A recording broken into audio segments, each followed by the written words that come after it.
The celebration is on for the Clemson Tigers. Now they wait to find out who they meet. The winner of game number 2, our second semifinal, the Michigan State Spartans and the Alabama Crimson Tide. So we know who's in, but who is up next. The players are ready and waiting to take the field. Everything's on the line in this game, you know. We got an opportunity to play for the national championship, take this program somewhere it hasn't been since the 60s. We're relentless with our running game, passing game, our defense. We're just going to keep coming at them, and they better be ready.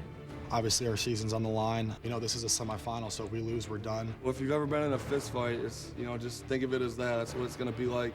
Messy, just grimy, and just dirty, and just filthy, and just exactly the way we like it. It's all about whoever gets it done. It's all about getting the job done now. Whoever wins gets bragging rights, so that's what it's all about.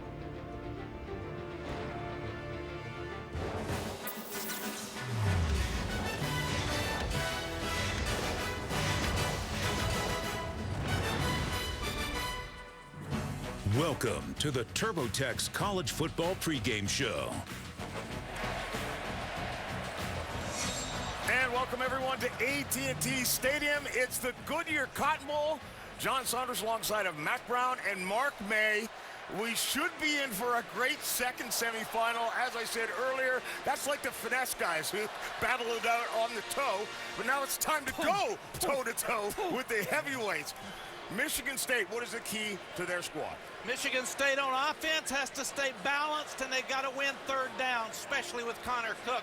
On defense, stop the run, put Alabama in second long and third long, and then they've got to win third down again because they've got to win some deep balls in situations with their defensive backs and the Alabama receivers. Can Michigan State move the ball against this vaulted Alabama defense? It's the best rush defense in the land. They're only giving up 74 yards per game. And the other key, can the Michigan State defense stop Derrick Henry? No one really has the entire season. That's why he won the Heisman Trophy. Last year, we crowned the national champion in this building. This year, we will find out who will play for the national championship and join the Clemson Tigers. The Goodyear Cotton Bowl is coming up. The Intuit TurboTax College Football Pregame is brought to you by Intuit TurboTax. Taxes done smarter.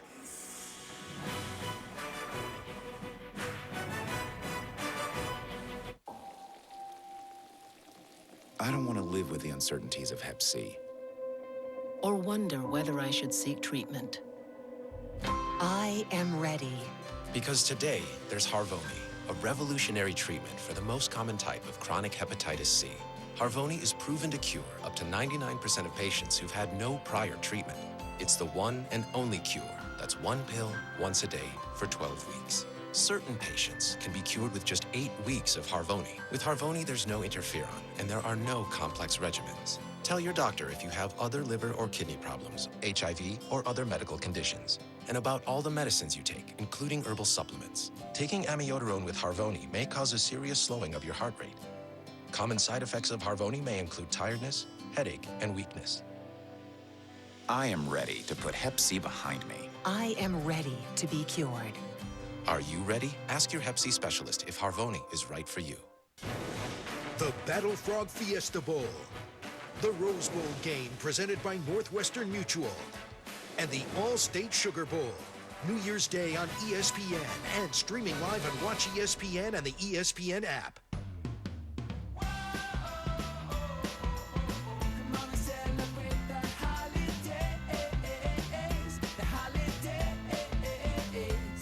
The holiday season is here, and it's time to celebrate. With the best savings of the year, we're making this holiday the happiest of holidays. Right now, get the Sonata with 0.9% APR up to $1,500 year-end event cash and no payments for 90 days. Hurry in today. Do something. Oh, I'm not a security guard. I'm a security monitor. I only notify people if there's a robbery. There's a robbery. Why monitor a problem if you don't fix it? That's why LifeLock does more than free credit monitoring to protect you from identity theft. We not only alert you to identity threats, if you have a problem, we'll spend up to $1 million on lawyers and experts to fix it. LifeLock. Join starting at $9.99 a month. Everyone, welcome back to Texas as we prepare for game number 2 of our college football playoff. Now to honor America, here's jazz trumpeter Freddie Jones with the playing of our national anthem.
Eagles fly, but will Spartans or Crimson Tide prevail?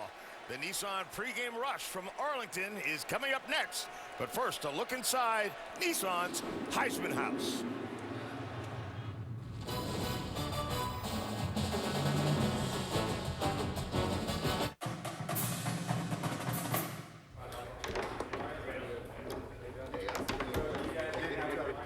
I still don't get it.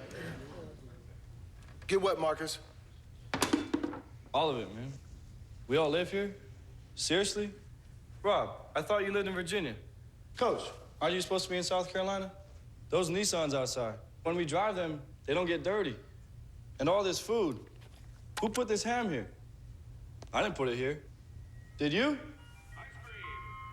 Ice cream for Heisman's. Ooh, ice cream. Ice cream, ice cream. That was a close one. Ice cream for Heisman's. Works every time.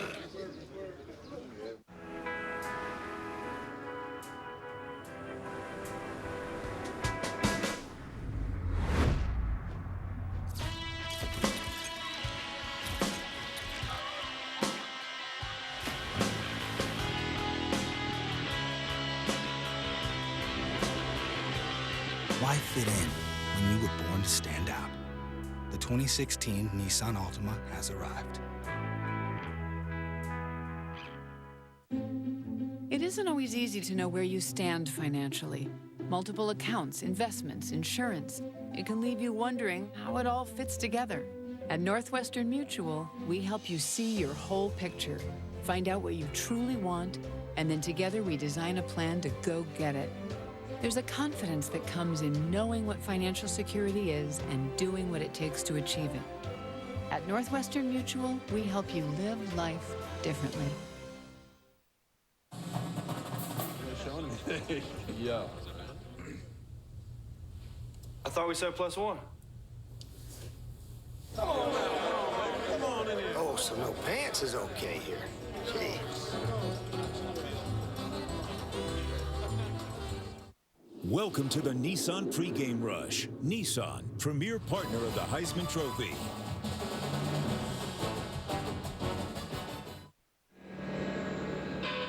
It is almost time.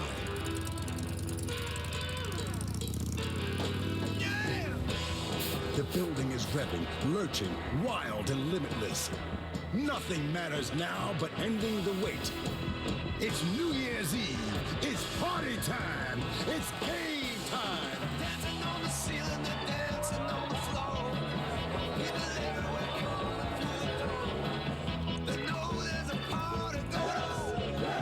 Got the damn romance all night long.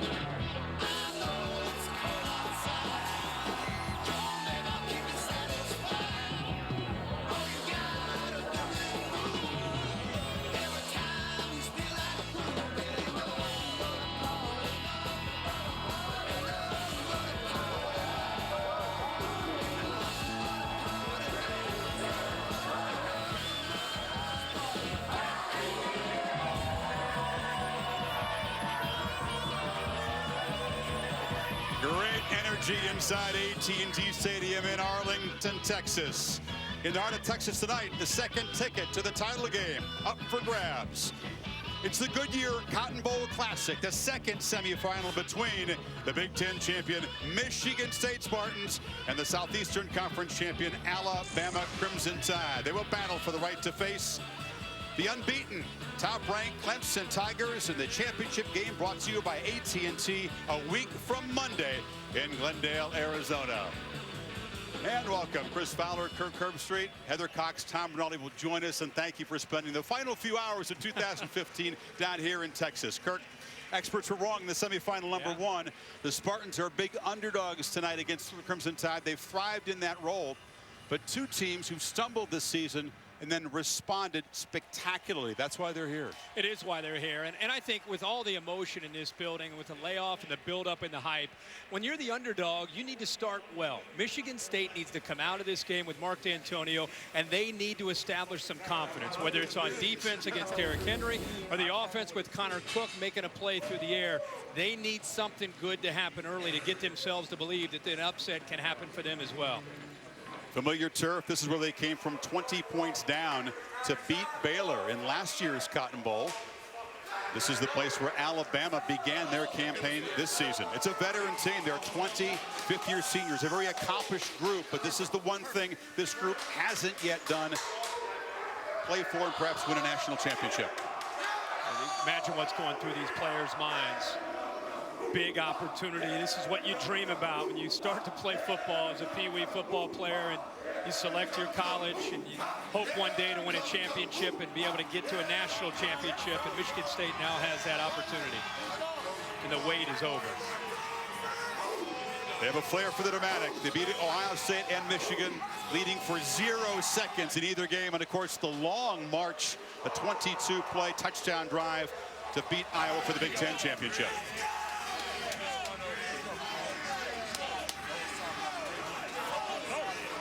Few coaches thrive in the underdog role better than D'Antonio and the Spartans. One thing we know about Michigan State tonight, they will play with a lot of emotion.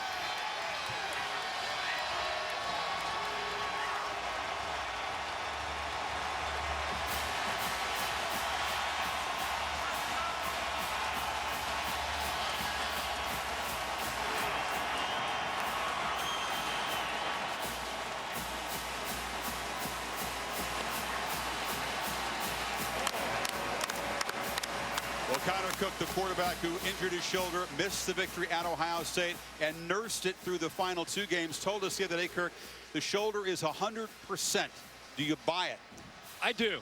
Now, he hasn't been hit since the last game that they played against Iowa in the Big Ten championship, and he's going to get hit tonight against this Alabama defense. How will he respond? But make no mistake, as much as we talk about the physicality and the line of scrimmage in this game between these two teams, the quarterback play for both teams, and especially Michigan State, it's imperative that Connor Cook, who this will be his 39th career start, that he plays one of his best games of his career.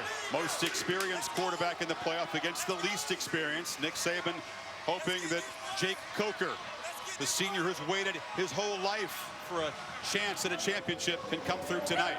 But the personality of his team is shaped by the defense, and specifically that defensive front. Tide typically business-like in the build-up.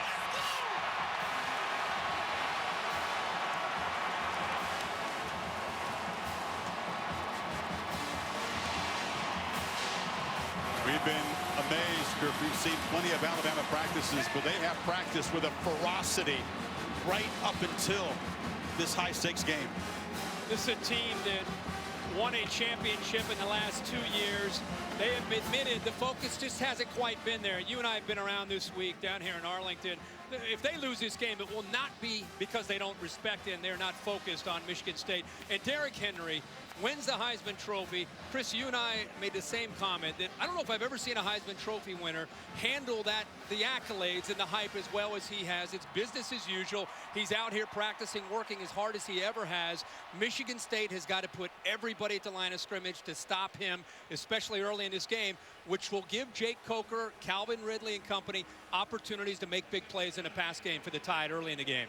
Yeah, huge workload down the stretch for Henry. 90 carries combined the last 2 games, but he has had a few weeks to get ready. He feels fresh. He looks fast on this rug, and he says he's recharged. But he can't carry the load alone, even though it looks like he does sometimes. Can Coker and the receivers make the plays they need to? Well, if you wait till 3rd down, this is going to be something we'll watch tonight. 3rd and 6 or longer. Alabama's 111th in the country, one of the worst in the country. They've got to take their shots on early downs to try to find the matchups to their liking. And Lane Kiffin, who calls the plays for the Tide, eager to see how Jake Coker responds to the moment. To the field, Mike DeFee in the coin toss.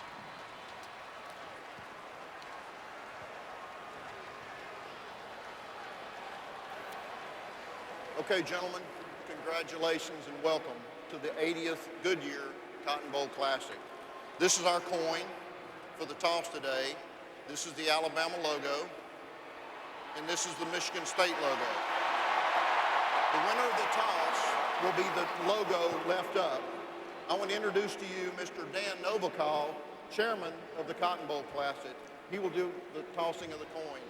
Mr. Novakov, will you do the honors, please? Thank you, Mike. Yeah. Good luck, gentlemen.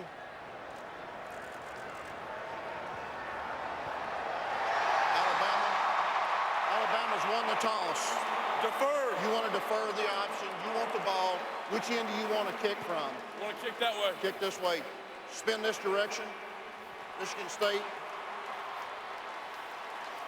They rehearsed this 4 times yesterday. The Tide won the toss every time, and they win it for real. To Heather Cox with Mark D'Antonio.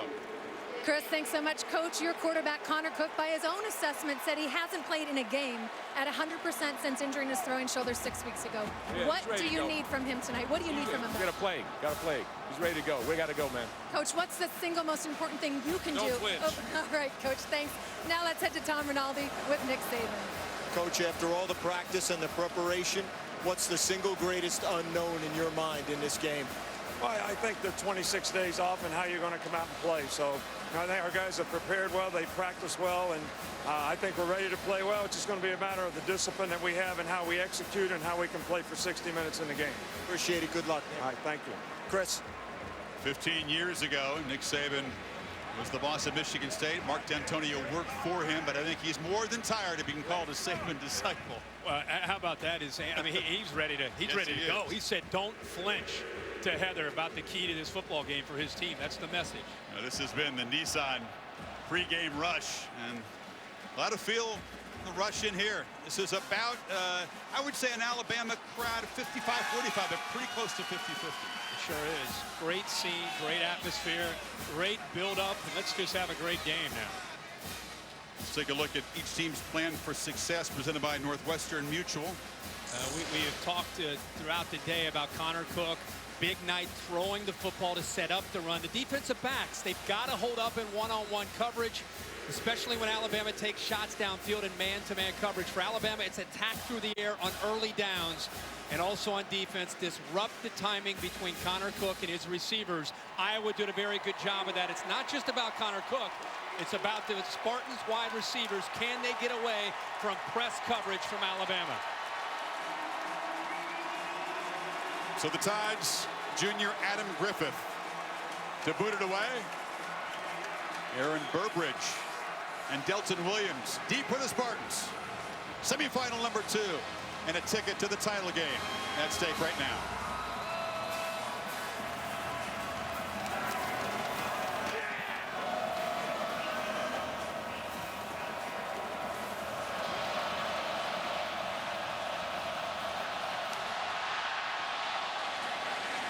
Like most of Griffith's kickoffs, this one is deep and not to be returned. 5th-year senior Connor Cook comes from Northern Ohio. His health has been so much an issue.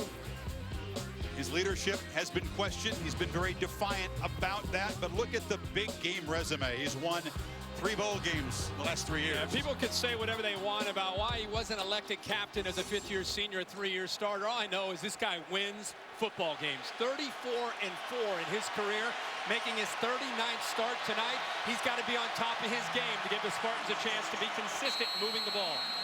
Behind a fine offensive line, they'll rotate the backs. Gerald Holmes, the sophomore from Flint, gets the start.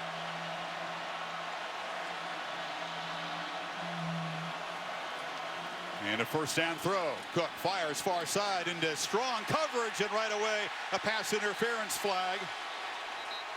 Marlon Humphrey was in coverage against the top Spartans receiver, Burbridge. Well, Humphrey, we talked about these receivers getting separation. Humphrey's locked on to him, but he didn't get his head turned around to locate the football. And because defense, number 26, spot foul, automatic, first down. And because of the contact, watch, again, they're going to press him all night. Look at the contact and the fact that defensive back's head is not turned around to locate the football. A great call here on this first play of the game by the officials. Burbridge, a guy with 80 catches this year. He's emerged as the go-to guy after playing a secondary role his first 3 years. This is Holmes. Very tough to find room in the middle of that Alabama defensive line, Kirk, as we check the Chick-fil-A impact players. Yeah, Michigan State's confident that they will be able to run. They need balance tonight. But when you look at individual players, Aaron Burbridge on the outside leads a very talented group of wide receivers. L.J. Scott, you'll see Holmes, you'll see London. They've got to be able to run the ball, so it's not a very predictable play-calling situation. Reggie Ragland, the leader, number 19, the middle linebacker, and Cyrus Jones, along with Humphrey, got to be able to hold up and play great coverage on the outside.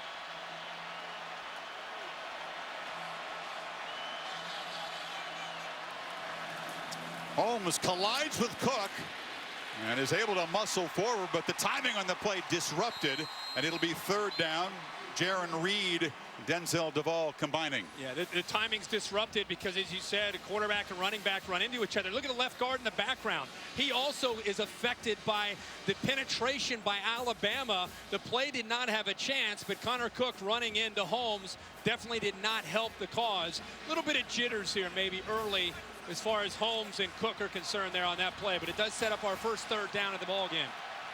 In this department, the Spartans have been a lot better than the Crimson Tide this season, converting more than half their third downs, among the top in college football.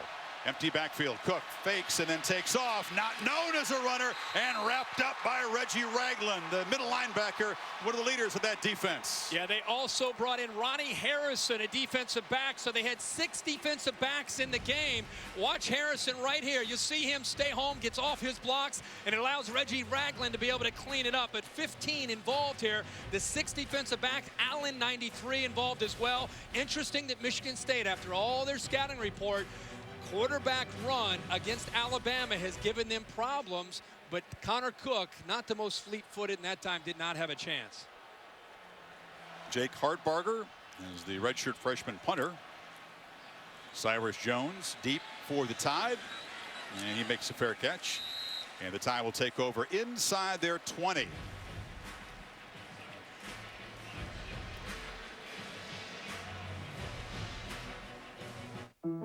The players, cheerleaders, early seat claimers, the road trippers, masked riders, passionate tailgaters, the whiteouts, blackouts, fans going all out, the hootin' and hollerin', foot stompin', halftime bands rockin'.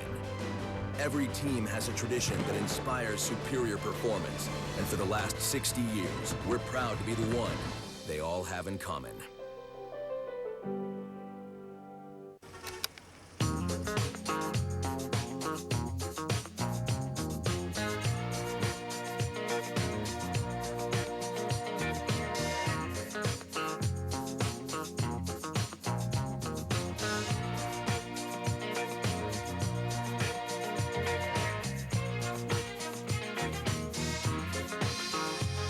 Give your gathering something to gather around.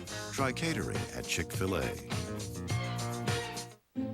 Financial companies often speak about where they think you want to go. But do you actually know where you are right now? At Northwestern Mutual, we show you the whole picture. where you've been, where you are, where you want to go. And then we create a plan that connects the dots along the way. Our approach helps grow your wealth with investments while protecting what you've already built with insurance, so you can enjoy everything between here and there. At Northwestern Mutual, we help you live life differently. From inspired playmakers to passionate tailgaters, and from pitch-perfect bands to spirited cheerleaders, college football is all about tradition. So is Goodyear. Since 1955, the Goodyear blimp has delivered unmatched aerial coverage of the biggest games. Again this year, we're thrilled to be part of the Goodyear Cotton Bowl Classic and the College Football Playoff. So enjoy the game, and thanks for being part of our proud Goodyear tradition. And just a few steps from where Derrick Henry collected the Heisman Trophy. Of course, Times Square, about 3.5 hours till the ball drops. And Dick Clark's New Year's Rockin' Eve with Ryan Seacrest going over on ABC. We'll keep you posted when the musical acts will take the stage. If you want to bounce over. Meanwhile, Henry and the Tide offense, their opening possession. So the penalty on the opening play of the game doesn't cost Alabama. They quickly force up one afterwards. And it'll be very interesting to see, Kirk, how Lane Kiffin calls this game, because Michigan State, as you said, is so intent on stopping number 2, as most defenses are, but haven't been able to do very well. They pop the ball to Calvin Ridley, the talented freshman, and he finds a few yards around the end. Jay Coker grew up in Mobile, a Crimson Tide fan. Didn't get a lot of big offers, he told me. Went to Florida State, backed up Jameis Winston, who just sent him a text congratulating him on the SEC championship. Transferred here, lost the job to Blake Sims a year ago.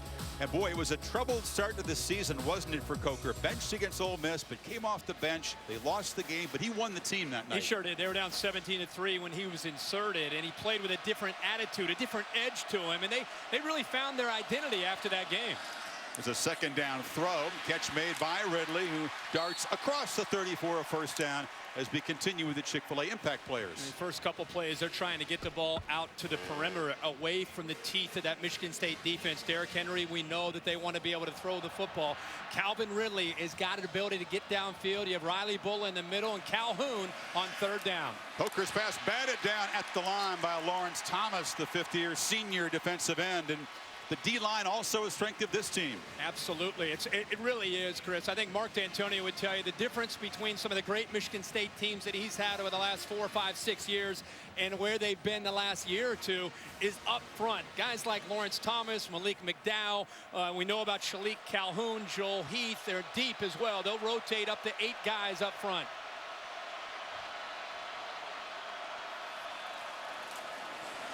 On the end around, Ardarius Stewart tries to get to the edge, hit hard and driven down. Monte Nicholson, the free safety, delivering a big hit, but that's a nice gain. Lane Kiffin right now going away from Derrick Henry, and he's going with a jet sweep, something he picked up from Tom Herman, the head coach at Houston. A nice block by O.J. Howard. Stewart involved a nice job of being able to accelerate and get downfield, but Ridley also a great block to spring him loose. Sets up 3rd and 3. This is an area where the Tide have really struggled, especially early in games on 3rd down.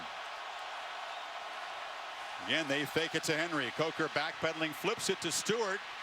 Trying to make a man miss, can't. Brought down for a loss, well short of the marker by a swarming Spartans defense, and Bama will have to punt. Well, 3rd down, as you said, has been a problem for them all year, and we put a lot of that on Jay Coker, Chris. But it also was on the offensive line. And that time, Shalik Calhoun put a lot of pressure on him and got him to get rid of the ball before he was ready. It's something that Lane Kiffin's going to try to avoid all night long because, again, they're 111th in the country when they get to that 3rd down and 6 and a little bit longer. So Kirk, 5 plays in the opening possession. No touches yet for the Heisman Trophy winner. J.K. Scott has come on after a rough start to the season. Look how high this talented sophomore from Colorado can boom the ball, and it bounces down inside the 5-yard line. Spartans didn't field it, and it cost them, and they'll be pinned back inside the 5 for their 2nd possession as Cook goes back to work. AT&T presents the strongest of the strong. We did it. Yeah, we made it. Strong finish. Hey, guys, what'd I miss? Joe, I didn't know you're coming. He's Joe Montana. He's kind of got an open invitation. I hope it's not awkward between you two. Awkward? Why would it be awkward? Yeah. Saying. I mean, it's right there. Oh, right there. It's been a long time. Yeah. Get stronger with AT&T, the network with the nation's strongest 4G LTE signal. Why do some cashback cards keep throwing obstacles at you? First, they limit where you earn bonus cashback. Then, those places change every few months. I think I'll pass. Quicksilver from Capital One puts nothing in your way. You simply earn unlimited 1.5% cash back on every purchase everywhere. You can't dodge the question. What's in your wallet? You could be the best in your house. And then your state. Then get all the love. You could be the best in this house. You could be faster than the fastest. You can carry on a legacy. Then add a couple of these. And then make everyone want to be like you. And you can stop there, but you won't, because you're not done yet. For the athletes moving the game forward, Gatorade's creating the fuel to do the same. Fueling today, fueling the future.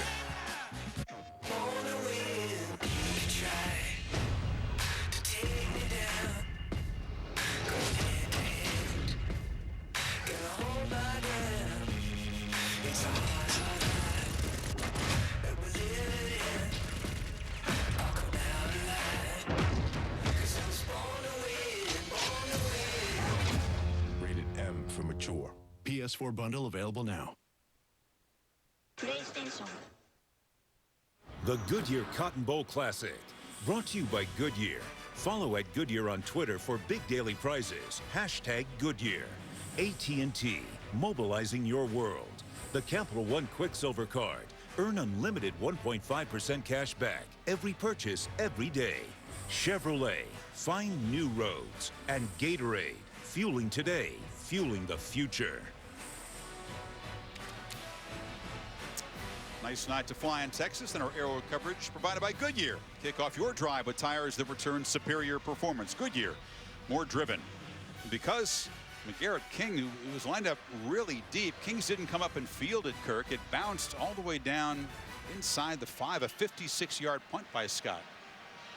A mistake there by Kings cost them 15 yards, and now they're pinned back deep in their own territory. That's where you got to be careful with the emotion still early in this game.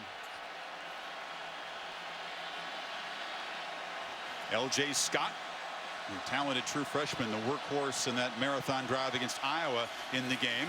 Off the blitz, they flip it to Josiah Price, and the tight end has running room and a first down across the 15. To Heather. Chris, you can see that Connor Cook is wearing a brace on that sprained right throwing shoulder. He said it's a precaution. It makes his shoulder feel tighter when he's wearing it. As you mentioned, he threw max velocity for the first time in practice on Monday. Said it's the hardest he's thrown in 6 weeks. He's been doing daily ice and stem for rehab. Mark D'Antonio did say earlier his quarterback must play with great toughness and stay locked in the pocket for his team to have success, Chris. And Heather, he hopes get the ball out quickly, and which he just did. Take a minimum number of hits. Yeah. Play action to Scott. Cook has to dump it short, which again, it's Price in traffic, weaving, and a short gain as the second catch for the junior tight end. And we've talked about how will he respond to getting hit. What will happen once he gets sacked or he gets pressure. And off this play action, he gets hit here by Ryan Anderson coming off to his right. Gets off of the protect, but he did a good job at dumping it. But you know what? You talk to any quarterback, even when dealing with an injury like that, he can settle into the game now. Now the butterflies and the concerns about the shoulder and getting hit just settles him in, and now it's just about executing.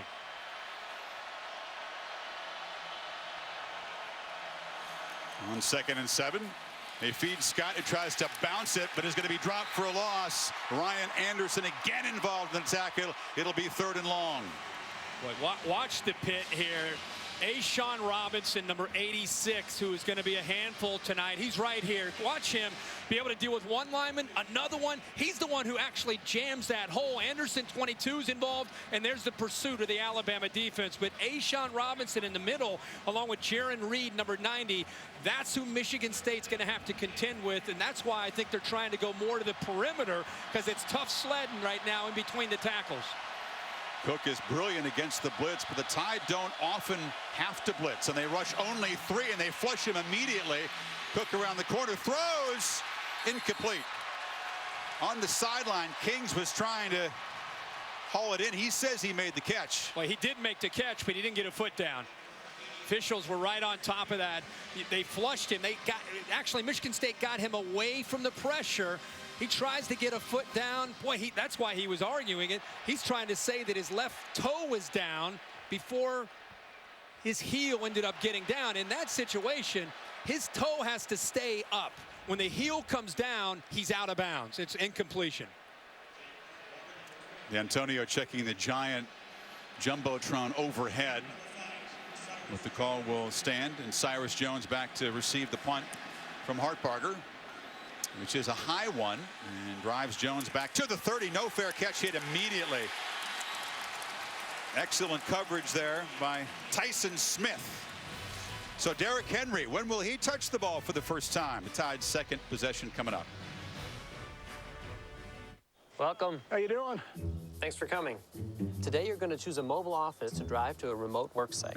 You can choose this Chevy Silverado that offers built-in 4G LTE Wi-Fi, or you can choose this Ford F-150 that doesn't offer Wi-Fi. But to make up for it, we added a trailer, a satellite antenna, a Wi-Fi modem, and Dolores. Hey, fellas. Technology's a little behind in here. I have a great fax machine. I think 1970 called. Now, the Silverado offers built-in 4G LTE Wi-Fi. Pretty nice. Awesome. And it can connect up to 7 devices. That's cool. It's nicer than my first apartment. So which mobile office would you choose? Well, nothing against Dolores, but I'd pick the Chevy. Silverado. You guys want to take a ride? Yeah. All right, let's all get in. I'm Chris Birch, and my DIY job sent my bathroom down the toilet. I'm Leanne Gifford's dad, and my drill skills are so bad, they'll make your head spin. I'm Juliana Patterson. Making it rain is usually a good thing, but not in my case. I'm Caleb Goff. I fought a tree and the tree won. Which sensationalized version of these true stories do you want to see aired during the national championship game? The polls are open. Vote on Twitter, and you can win their tools so they never DIY again. Hey, where you going? We're coming back for you, Dolores. So the Silverado offers its own hotspot with a connection that's stronger than your smartphone. That's incredible. Instead of having to haul around a trailer, it leaves Ford in the dust. Dolores thinks it's Silverado. She does. Suddenly, he has so much more energy. I can't believe it. It's definitely a turn-on. It's like the guy I knew 10 years ago suddenly showed up again. He has passion and drive again. It's incredibly sexy. How are men over 40 enjoying more passion, energy, and vitality than ever with a powerful man-boosting innovation called Nugenix? Powered by Testofen, a key ingredient shown to naturally increase a man's free testosterone levels. Nugenix is the #1 men's vitality product at GNC. There's nothing else like it. Now you can get a complimentary bottle. Just go to trynugenix.com and enter the promo code below. Clinical results show men report significantly higher energy levels with Nugenix. More satisfaction with muscle and strength. More stamina. He's trim, tight, really terrific. Feel like the man you used to be with Nugenix. Complimentary bottles are not available in any store. To guarantee yours, go to trynugenix.com and enter the promo code below. That's trynugenix.com. Well, pardon the pun, but it's been a really good year for Derrick Henry. Of course, the second Heisman winner from Alabama, trying to do what Mark Ingram did in '09. Followed it up with a national championship. Cleaned up the other major awards. Broke Herschel Walker's single-season SEC rushing mark.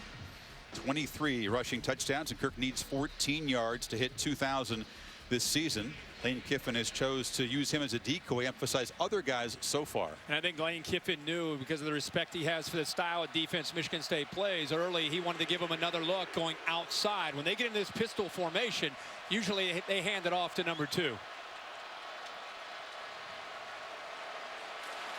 Instead, they fire far side to Ridley, who's been active early, already a few catches. Well, Tom Rinaldi can add on Lane Kiffin's game plan. Chris spoke with Lane Kiffin before the game, and he said he had scripted the first 22 plays for the offense, but he wanted to gauge how Jake Coker would react to the size of the stage and the magnitude of the moment. He said only after gauging that would he know how he would call this game. Interesting to see that he's yet to hand the ball to number 2. Wants to see how he passes the ball, Chris. And on cue, he does hand it to number 2, and Henry stutter steps and does move the chains across the 40-yard line. Coker starting 4 for 5, Kirk, but they've been short passes. And this is the matchup that really you want to see. And being able to control the line of scrimmage is a tough thing to do against the Michigan State defense. But what Tom is saying about Lane's approach makes a lot of sense. You know how Derrick Henry will handle this stage, but how will Jake Coker? He's kind of feeling him out here early. Henry. That's what the Spartans want to do, isn't it? Get him moving sideways and not get that big body moving downhill. It's exactly what you have to do. When he squares his shoulders and runs downhill, as we've seen all year, he's a handful. And look at the discrepancy between Henry and the linebacker in the middle, Riley Bullitt, 6'2", 230. Now, he's tenacious, so it's size against quickness and an aggressive attitude from the middle linebacker. Remember, of course, his older brother, Max, his dad, Shane. Grandfather. I mean, you talk about being a Spartan. Number 30 is a Spartan. Top tackler on this defense who tweeted congratulations to Henry, says looking forward to facing a Heisman winner here in Arlington. Henry took no insult in that, by the way. Coker chased, flushed, and loses the ball. It rolls out of bounds. Arjun Colhoun, the quarterback, was running him down and knocked the ball out of his hands, lucky to avoid a turnover. Yeah, and he never even saw him. The blitz comes from right here to his right. And I don't know if that's one of, he turns his back, it's play action. It might be on Derrick Henry, who needs to abort and come off the play action. But nonetheless, nobody picks him up. The ball's on the ground. Fumble. Colhoun kicked the ball out of bounds or had a chance to recover it. There's also a flag on the play. Holding, offense, number 50. That penalty's declined, 3rd down. The right guard that time, Taylor. And the inside of this pass rush from Michigan State will give Nick Saban, Lane Kiffin, and this offensive line fits. They are athletic, they are lean and long. McDowell, 4, Joel Heath. Both those guys are 6'6" in the middle. Keep an eye. We talk about Calhoun all the time on the outside and Thomas, but it's the inside tonight of 92 and 4 that could give Alabama the most trouble. So Henry out of the game on 3rd and 19, and Kenyon Drake, the versatile running back, to the left of Coker. Spartan fans up and making noise. Coker chased again, dumps it off, dropped by Drake, who's healthy finally. He has 2 screws in the smaller bone on his right arm. Finally says he's good to go, but drops his first chance. Yeah, they want to try to find him in earlier downs when they can find him in a mismatch, maybe in man-to-man coverage, but 3rd down and long, he's got ability. But again, there's that defensive line. They didn't even have to blitz necessarily to get pressure. That time McDowell was able to get off of the block, and even though they're trying to set up a screen, it just, the timing was off because of the pressure. And the pressure applied by Colhoun, the Canadian. Attention, John Saunders on that play was the key in the drive. Scott gets a much lower punt away. Again, Kings doesn't field it, but this time it doesn't take a real big roll. Michigan State will take over at the 32. You're watching the Goodyear Cotton Bowl Classic.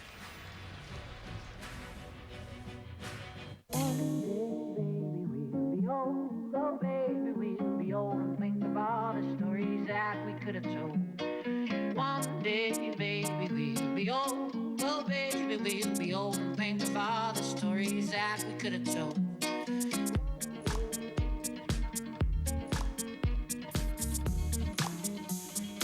No more tears, my heart is dry. I don't laugh and I don't cry. I don't think about Johnstown when I do, I wonder why.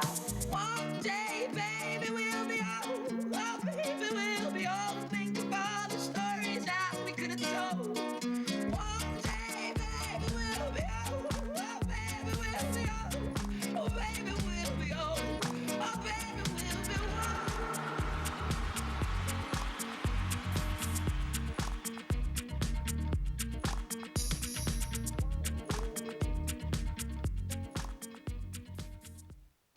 Opportunity has no slow season, no off days or downtime.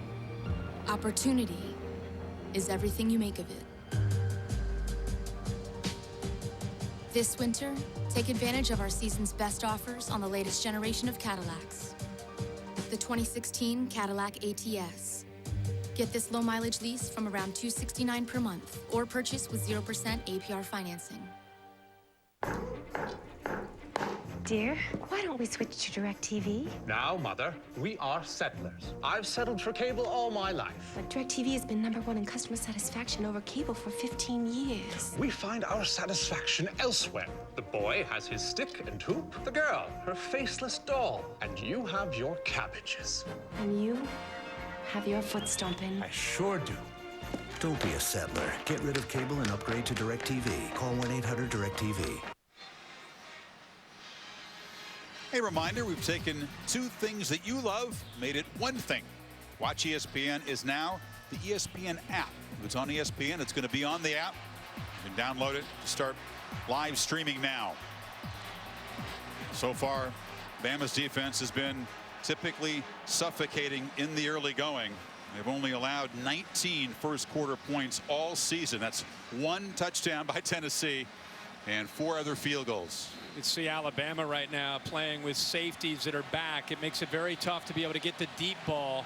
You have to work on your running game and your short passing game when you have 2 safeties. It's Madre London's turn to carry the ball. They'll rotate backs and hope that one of them gets hot. But the freshman from Fort Lauderdale gets nothing there. Well, it's hard to run the football no matter who that back is. Could have Le'Veon Bell back there against that defensive front and the way they're controlling that line of scrimmage. It's not going to matter. They're going to have to do something to, as I said, I think Connor Cook and the passing game, the short intermediate passing game, occasionally taking some shots, that's what's going to have to come into play for Michigan State. They cannot just rely on 1st and 10 lining up and running the football against that front. That's Benny McGowan as a backup center, but can slide into the guard position, which he's doing now. Is there a bigger challenge in college football than facing that Alabama defensive front? It is something to see how those guys not just dominate opponents, but dominate their teammates with leadership. It's authoritative, it's animated leadership from A'Shawn Robinson, Jaron Reed, and Jonathan Allen. Yeah, no doubt about it. I mean, just impressive to watch their attitudes. Spartans playing fast on 3rd down, trying to catch the tide, napping, and they do. The pass complete down inside the 40-yard line to Felton Davis, the true freshman. Well, I think Alabama, I think everybody was caught off a little bit surprised by the approach and the hurry up. They were not able to get their alignment, and Michigan State caught Alabama out of position, and Connor Cook, with that experience, makes them pay for it. Hits him right in the seam between the corner and the safety. First big play of the game, 28 yards on 3rd and 8, and just the second catch for Davis, who's been the understudy this season of Aaron Burbridge. He's a feisty, confident guy, but rarely has had a chance to make plays. Burbridge now in the Wildcat as Cook has moved to the receiver. They'll do this from time to time. Burbridge circling back. Cannot escape. Drop for a loss. Gang tackling Dylan Lee. The linebacker got there quickly. Yeah, the scouting report with Burbridge back there, you know he's not going to throw the ball, so you see a lot of crimson jerseys lined up to take him away. You see the bottom left there, Dylan Lee stays at home in case of that cutback, and that's exactly where he needs to be. The discipline exactly perfectly placed there for Dylan Lee, but they really, the play side, defensive line and linebackers took that away. But when they see 16 back there, they are locked into the running game of Michigan State. It's a wrinkle that Dave Warner, the play caller, began to use late in the season. He was successful in that long drive against Iowa from time to time. Cook now back in the pocket, delivers incomplete across the middle. Tried to get it to R.J. Shelton in the slot, but the talented freshman, Minkah Fitzpatrick, right with him. Well, that looked like a little bit of contact, the crowd reacting there. How about the protection that time with Connor Cook? Alabama just brought 4. He had a lot of time there. Once again, on 3rd down, Kirk, the Spartans trying to play fast and catch the tide, not ready. Cook harassed and dropped for the first time back at midfield. And that's Jonathan Allen, his 11th sack of the season. the leadership group with his team flexing for the first time. You know, he's put 15 pounds of muscle on this year, and it's helped him. This is an example of what he can do right here. 93. He's dealing with Benny McGowan. He also goes right through Delton Williams. So the right guard and also the running back trying to slow him down, and they could not because of the strength. But Alabama, by rushing 4, gets after Connor Cook. Allen, the junior, is all SEC. There's a whole bunch of guys in that unit that are going to be playing on Sundays for quite a few years. Plenty of scouts around tonight. So Hartbarger trying to knock it dead deep, does a spectacular job, a sideways bounce, and the coverage guys grab it at the 2-yard line. Chris Fry, the linebacker, hustling down there, and now it's Coker's turn to get pinned back deep. Well, these two teams seem to be kind of feeling each other out. Special teams starting to become a factor because of field position. And there's Chris Fry out of Upper Arlington, Ohio, with a good effort there to keep the ball out of the end zone. They're actually down that at the 4-yard line. We figured this would be a slugfest, a test of will, physical and mental strength, perhaps right to the fourth quarter. That's where special teams and who's going to win the turnover margin will end up becoming a huge factor, and ultimately who ends up winning this football game. Now will they feed Henry, who's lined up in the end zone? Again, they force him to kind of hop sideways. He can't do that typical Derrick Henry downhill move. You know, you and I called the first game of the year right here when they played Wisconsin. We saw him a couple times running downhill and being able to break tackles. That's when he breaks tackles. You can see right now, if you watch the Clemson-Oklahoma game and you're sticking around to watch this to see who gets to the championship, as predicted, 2 completely different style of football games. Henry, 10 yards on his 3 carries so far. Has it again, cuts back, nothing there. Riley Bulla, Lawrence Thomas, and Demetrius Cox, the safety, also in there. Yeah, we talked about Bulla and his quickness and his size. Right here in the middle, watch how he just comes downhill. He does not allow the lineman to get up to the second level because of how quick he is. Doesn't wait around to read, absorb the offensive line. As soon as he makes his read, he is coming downhill right now, which really what allows him to make that play. Drake in the slot here. Coker needs to be very careful here. 3rd down and long. Drake's in motion. Fires back far side. Catch made by Stewart. He gets a block on the edge. Lowers his shoulder against Darian Hicks. And a 1st down. And a great block by Cam Robinson, the left tackle. What an effort to make a block on Darian Harris. Watch him come out. Harris is out there over the slot, Stewart, but watch that block right there. That's the left tackle getting out in space. Here's a great look at it right here. He's able to get out there, get Harris down, and open it up for Stewart to pick up the 1st down. And a great call there by Lane Kiffin. That's a 330-pounder moving very quickly. And Henry now, final minute of the 1st quarter, muscles out near the 20. He's approaching 2,000 yards. In fact, needs 1 more to get to that milestone in the season. Bama's going to go tempo now as well. But a great call there by Lane Kiffin on 3rd down, taking the thinking aspect and having to read the coverage away from Jake Coker on 3rd down and just making it a quick throw and an easy throw for Coker. 3 receivers to the right. Again, he gets it out quickly to Stewart. He gets another good block on the edge. They're really working the perimeter much more than the middle, and they move the chains again. That's the most successful aspect of their attack in the 1st quarter.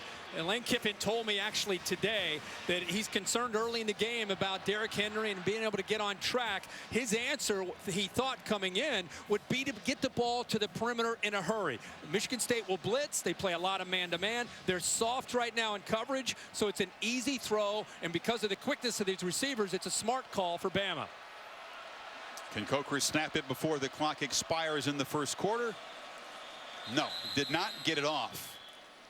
So 87 combined yards in a very defensive opening quarter in Arlington. Back after these messages, you're watching the Goodyear Cotton Bowl Classic. AT&T presents the strongest of the strong. What are you guys doing to get pumped for the game? Streaming Rudy. That's a great movie. I like that movie. Yeah, I love the strong movie. Yes, sir. Let's see what we're looking. Hey, guys. That's not Rudy. That's actor Sean Astin. Yeah. Rudy. You can call me Sean, guys. It's been 22 years. Come on, Rudy. Come relax. Please call me Sean. Rudy, Rudy, Rudy. Get stronger with AT&T, the network with the nation's strongest 4G LTE signal. High school, Dr. Bob here. High school. Hi, would you sign my petition? Miss, can you sign my petition? It says, I, Larry Culpepper, to present the national championship trophy. The winner of the college football playoff. I invented the playoff. I should be able to hand out the trophy. That's my job. Who are you? Almost got John Saunders to sign it. If I give you a Dr. Pepper, will you sign my petition? No. There's 1, 2, 3, 4, 5 here. Don't give me 6. Don't spill on it. I can't read that. You're going to have to do it again. Let's go, Dr. Pepper here. Let's go, Dr. Pepper here. Opportunity has no slow season, no off days or downtime. Opportunity is everything you make of it. This winter, take advantage of our season's best offers on the latest generation of Cadillacs. The 2016 Cadillac SRX. Get this low mileage lease from around $339 per month or purchase with 0% APR financing. You're gonna say this case is all about race? Yes, because it is. I'm not a public personality. Who signs a suicide note with a happy face? I ain't trying to be respectful. I'm trying to win. I'm not black. I'm OJ. You're losing control. This is a fiasco. I deserve to get hurt. This has got to stop. Choose a side. The People versus O.J. Simpson, Tuesday, February 2nd, only on FX.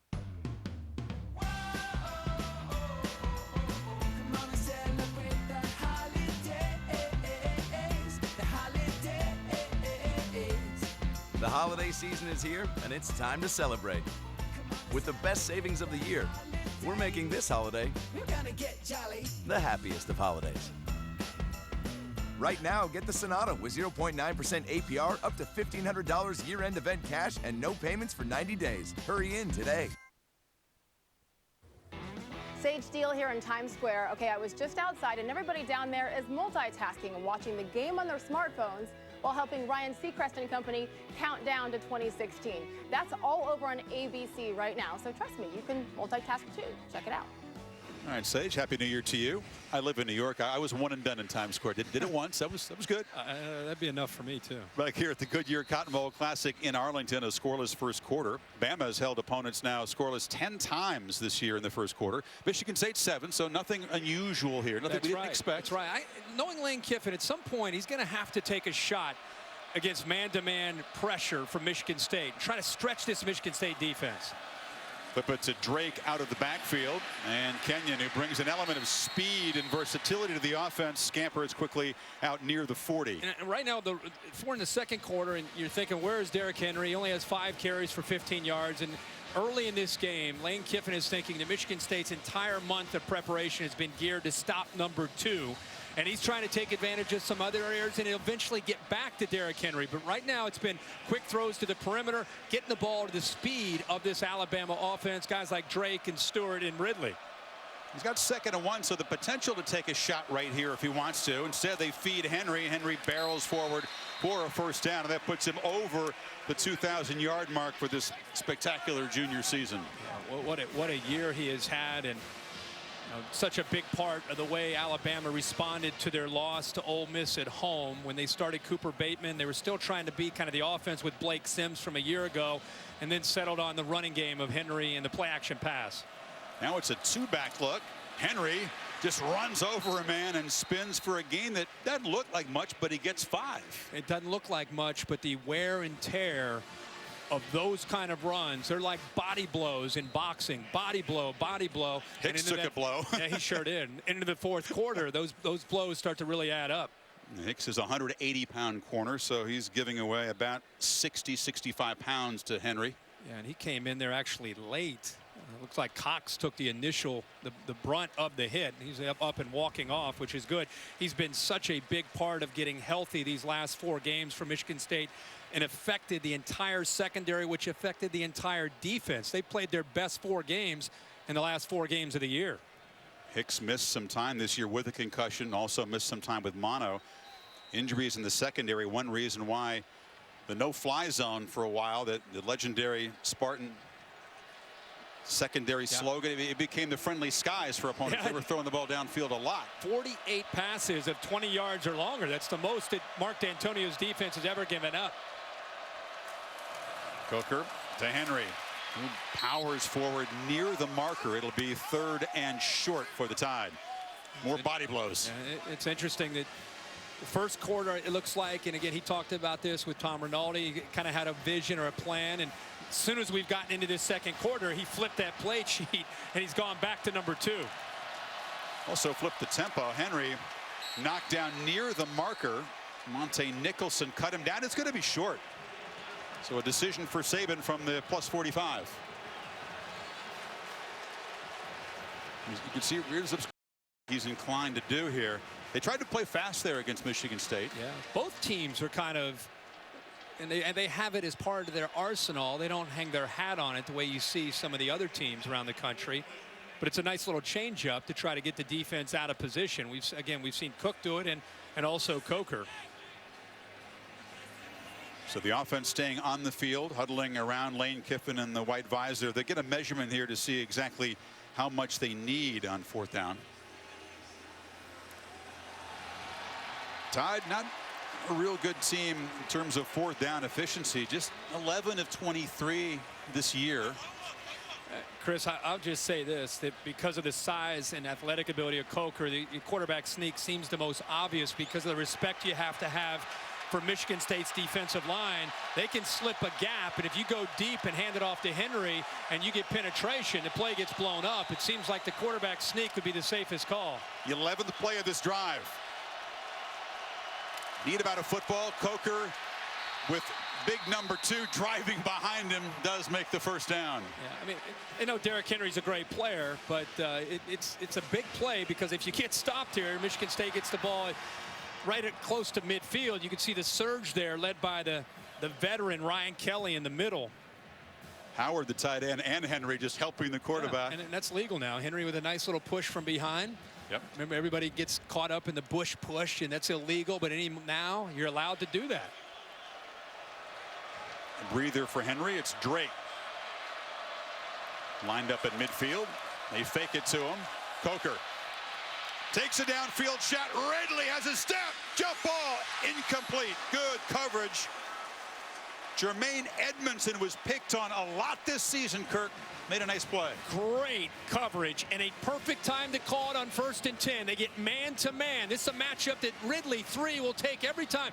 Physical there, and then at the end of the play, a great job of identifying where the football is by the junior out of Canton, Ohio. He goes up, high points the ball, and almost comes down with the interception. Remember that Nebraska game when they had so much trouble defending the Cornhusker passing game? Edmondson had a rough night, but he has grown and improved along with a bunch of guys in that secondary. This is Drake now. Not much. Riley Bulla, the top tackler, came flying through. It'll be 3rd and long. It's a different gear. You know, as good as Henry is, he's a different kind of back. He runs downhill. You get the ball to Kenyon Drake because of that acceleration to the corner.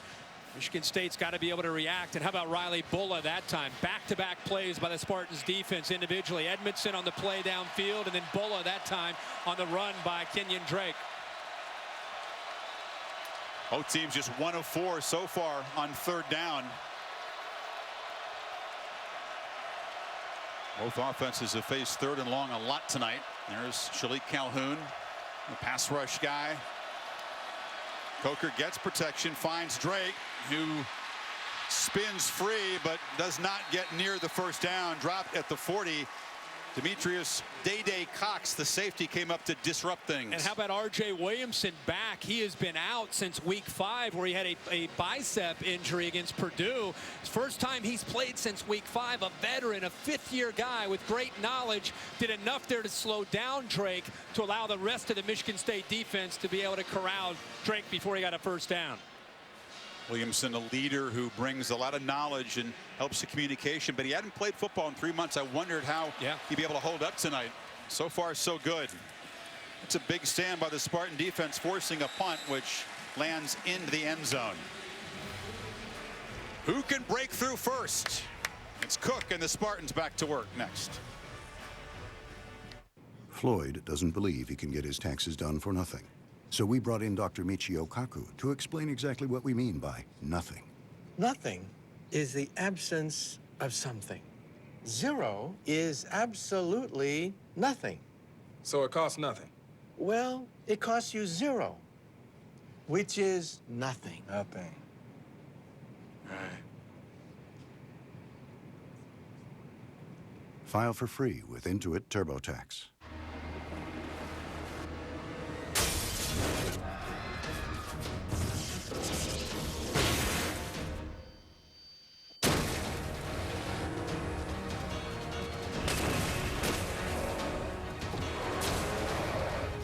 The bold Nissan Rogue with intuitive all-wheel drive. Because winter needs a hero. Now get 0% financing for up to 60 months on the 2015 Nissan Rogue. Nissan, innovation that excites.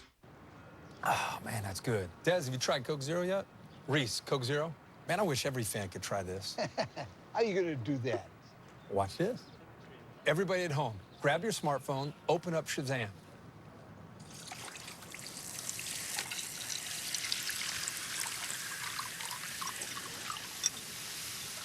Hey, I got it. I didn't think you even knew what Shazam was. How'd you think I got into hip-hop? There is no great achievement that was ever produced by an attempt to be average, and we seek to be excellent.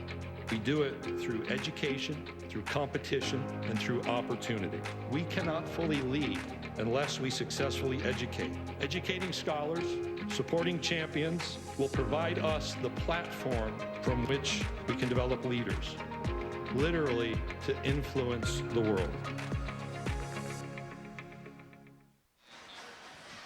The DirecTV Mobile Studio has been a busy place here in Dallas this week, providing coverage of the activities leading up to tonight's game. And really compelling triple header on New Year's Day, the Battle Frog Fiesta Bowl. You might be watching this one, the Buckeyes and the Fighting Irish at 1 o'clock Eastern time. The Rose Bowl presented by Northwestern Mutual. McCaffrey and the Cardinal against Iowa. Then the All-State Sugar Bowl, Oklahoma State and Ole Miss. Michigan State with their play calling on 1st and 10. They've thrown it only twice, once for a pass interference, the other time for a 14-yard gain. And the fourth tailback to handle the ball for the Spartans already. This is Delton Williams, the junior, who makes a nice first down gain. Yeah, he kept his legs moving. That's a heck of a gain. This is one of those games where you get 4 or 5 yards running the football, and you got to consider that a win. And Delton Williams showing some physicality that time, spinning off a couple would-be tacklers and picking up enough positive yards there on 1st and 10. Saw the drive chart for the Spartans. 6 combined possessions, 6 punts so far. Williams now in a slot, empty backfield for Cook, who rolls and fires downfield to Shelton. Well covered. Here comes the second pass interference flag of the night. This one on Minkah Fitzpatrick, who just never found the ball. Connor Cook got drilled by Reggie Ragland. I mean, drilled. And his shoulder was exposed to the contact. I mean, it's a half roll to the right. Look at the middle linebacker right there, lowers the boom.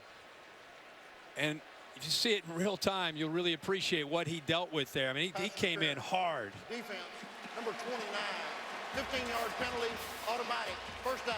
Meantime, Fitzpatrick flagged to the other end of the play. Cook told us, shoulder aside, he's never worried, he said, about hits in a football game. You always must keep his eyes downfield, and standing in there in a pro-style offense, it's part of it. And there's Minkah Fitzpatrick, Chris, with his head completely facing the receiver. Second time we've seen that. You're right. Connor Cook is a tough guy. No question about that. Williams again, short gain. Cook weighs 220. I think he's got a strong lower body, but kind of a slightly built upper body. He does not have a sculpted physique. Not like you or anything like that, but he's doing all right for himself. I'm just messing with you. My point is, when a guy like Ragland hits him, I know.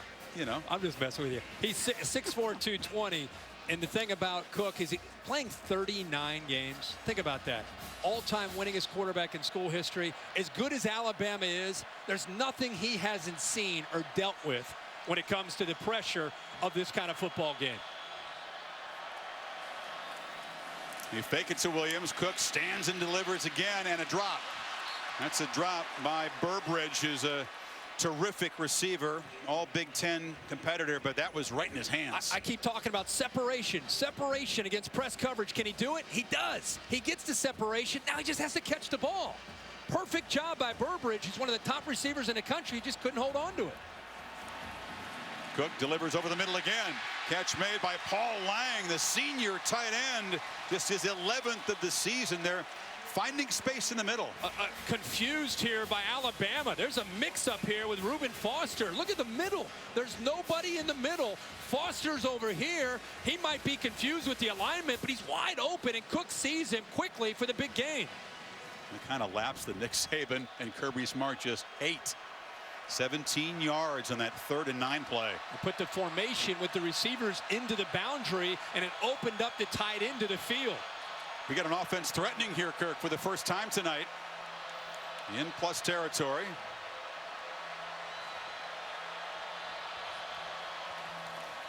Cook harassed immediately and just has to heave the ball to the sidelines. Eddie Jackson came on a safety blitz, and now a flag. They'll talk about whether this is grounding. I think they also had procedure there. Lang was a little confused on his alignment at the tight end spot, which impacted Burbridge. Illegal shift there. There is no foul on the play for intentional grounding. There was a receiver in the area. However, illegal shift on the offense. That's a 5-yard penalty. Replay first down. That's a liberal interpretation of the area. I didn't see any receiver near the Alabama bench where that ball was thrown in there. Here's the hit again. He knew, right? Look at Jackson right here coming on the blitz. Nobody there. He just aborts Jackson on the safety blitz. The play before, Alabama was confused, and it cost him. This time, it's the Michigan State offense with a blunder, with a clean hit on Connor Cook. Empty backfield on 1st and 15. Williams moving to the slot. Cook fires incomplete. It was off the hands of McGarrett Kings. Fitzpatrick and Humphrey were covering closely.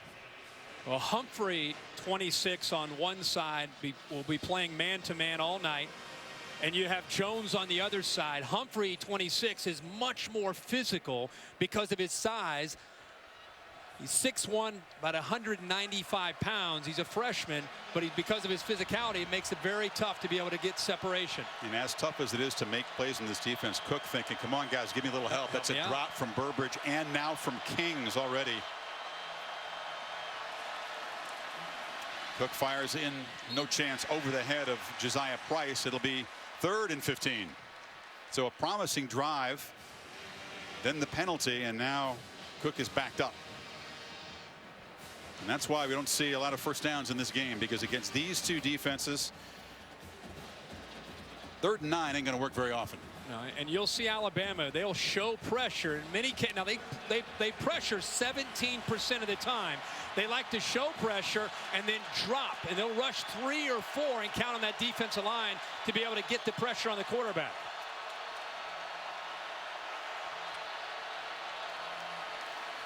Cook fires way over the head of R.J. Shelton. That's exactly what they did. They show pressure. They only rush 3.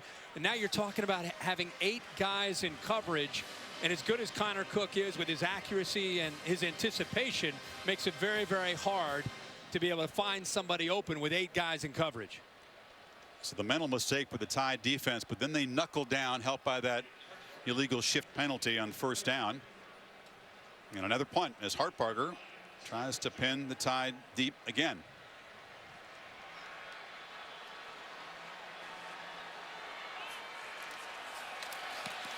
Drops the point, kicks the backspin, and doesn't get the roll he was hoping for. A touchback. 8:14 to play until halftime. Scoreless in Arlington. Hi, I'm Caleb Goff. Something tells me this might be too much Tool, but that something's gonna have to talk louder over all this noise. You wanna see how all this goes down? Vote for me on Twitter. An overstated interpretation of this actual story will air during the national championship game. But that's not all. You can win my tools. I'm forfeiting them for my own good.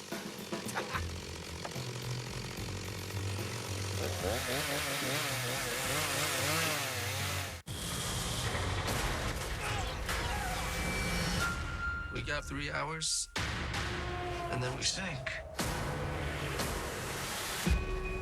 You assist that ship. Brace yourselves! We have to work together. We all live, or we all die. The finest hours. See an exclusive look during the national championship game on ESPN. Rated PG-13. Last one home, Cooks.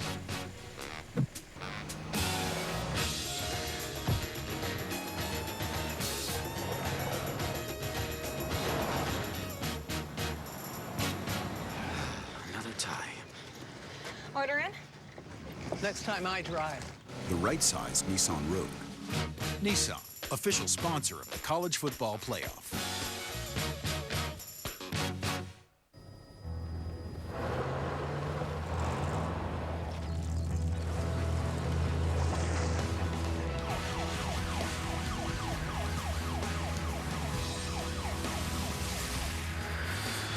Experts choose Goodyear. And everything we learn making these tires inspires what we roll into yours.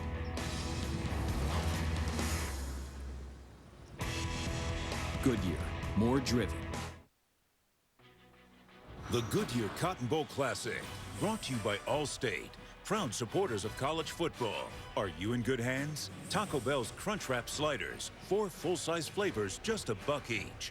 And Nissan, premier partner of the Heisman Trophy. And we appreciate Goodyear providing our aerial coverage once again. Kick off your drive with tires that return superior performance. Goodyear, more driven. Not much driving by the offenses tonight, but a game that Tom Izzo would appreciate. The Spartan football team in the Final Four here. He's taken the basketball team to the Final Four 7 times, including last year, won national championship. Great friend and almost a neighbor of Mark D'Antonio in East Lansing. Yeah, and just a big football fan. Yeah. You know, Nick Saban talked about when he coached in East Lansing how much Tom Izzo, how big a football fan he was. There's the whole team. Spartan basketball team lost for the first time this week at Iowa, and he flew them all down here despite the loss. So it's Drake, not Henry, in the game, and Coker looking to throw on first down. Richard Mullaney, the graduate transfer from Oregon State, with a first down catch to the 35. Well, nice job with the linebackers here. Watch how the linebackers, Reschke and Bulla, watch how they split. It opens up right in the middle. The patience there by Coker is amazing, but the offensive line doing a nice job of giving him time. He needed every second there before McDowell lowered the boom, but a good route, well designed, opened up right over the middle. Spartan fans glad to see McDowell back in there. Their trainers were looking at him in the last defensive series. Now Henry dropped for a loss, and that was Malik McDowell, the sophomore from Detroit, the 5-star recruit, flying in. And Chris, you really have to appreciate, he's going against Ryan Kelly, a senior, one of the best centers in the country. Watch how he works to get to this gap. He has to deal with the center. He works with him, uses his hands, gets off of it, and tackles the Heisman Trophy winner. 13th tackle for loss. A great sophomore season by McDowell. He's going to be draft eligible next year and a very highly rated prospect. Coker to Stewart. Again on the edge. He's knocked out of bounds. Colhoun did a good job holding his ground, and it'll be 3rd and long yet again. You know, Ridley right now with three receptions, most of them to the outside. Stewart with 4 receptions. A lot of receptions and a lot of attacking to the perimeter, but Michigan State doing a good job of forcing them into these 3rd downs yet again. Yeah, his completions have averaged 6.5 yards. Nothing downfield yet for the Tide.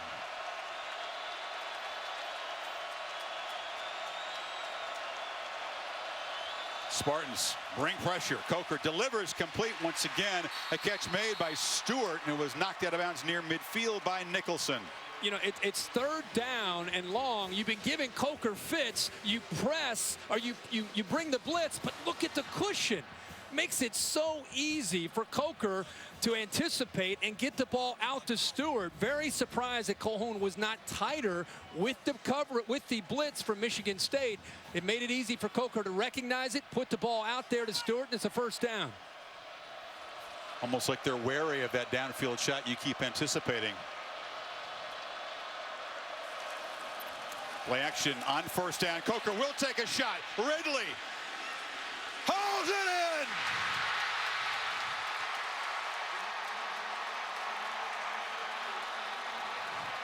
We waited, we wondered. It's coming. For the first home run shot. Not quite a home run, but he stopped at the one.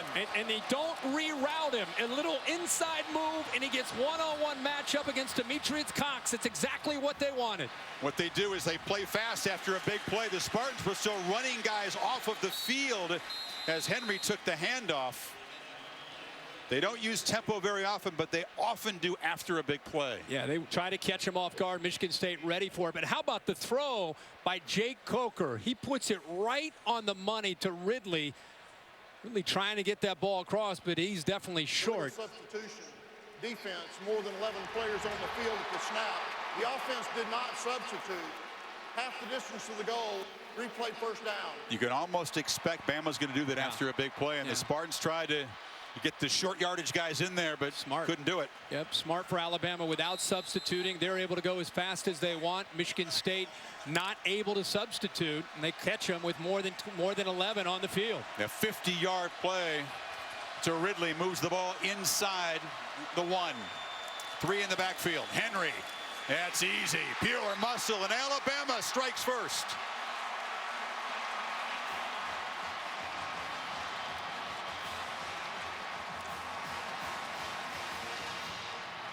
Chris, it's a package that Alabama fans got to love. Look at the big defensive tackles. How'd you like to follow that? And you got the Heisman Trophy winner, A'Shawn Robinson, Jaron Reed leading the way. And they opened it up very nicely there for Derrick Henry. That's a lot of girth coming at that Michigan State defense. Those are a lot of big, nasty guys who had to enjoy the chance to deliver a downhill block like that. We sucked up the leadership of this team. Those defensive linemen play a part in the first touchdown of this game, and Derrick Henry, his 24th rushing TD of the season. That is a new SEC record, all his own now.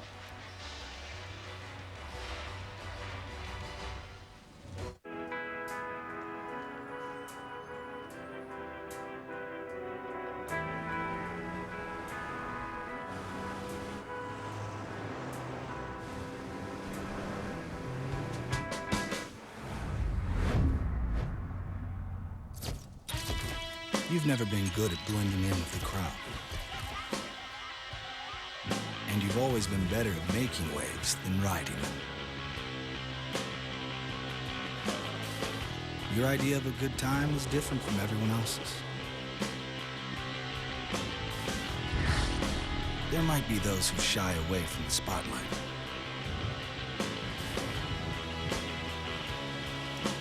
But you say, why fit in when you were born to stand out? The 2016 Nissan Altima has arrived.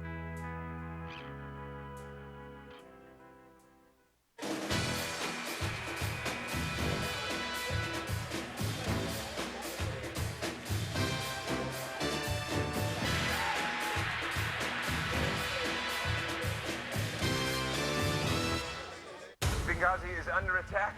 If you do not get here soon, we are all gonna die. This is where we make our stand! Sting, we're coming in! 13 hours. Rated R. January 15th. This is Phyllis. Phyllis is headed to a science conference, so she's not thinking about tires right now. But if she were, all she'd need to know is TireRack.com. She could use their reviews to find the perfect tires for her car and get them shipped to a local recommended installer. But Phyllis isn't thinking about tires. Phyllis is thinking, she's thinking, I'm not really sure, but it's probably important. TireRack.com. Find, deliver, install. Beth, I hear you calling, but I can't come home right now. Me and the boys are playing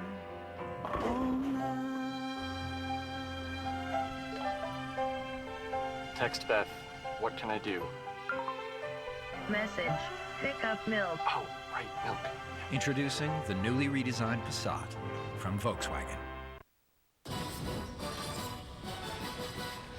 Let's go back to that long throw. You have Ridley right here, who's one of the better receivers, and it does a great job of getting matched up against Demetrius Cox. Because he was not rerouted, the linebacker was walked out there, Darian Harris, did not get his hands to slow him down, so you have him running downhill at a safety. That's the weakness and concern for the quarters coverage that Michigan State plays, is getting a receiver like Ridley matched up on a safety.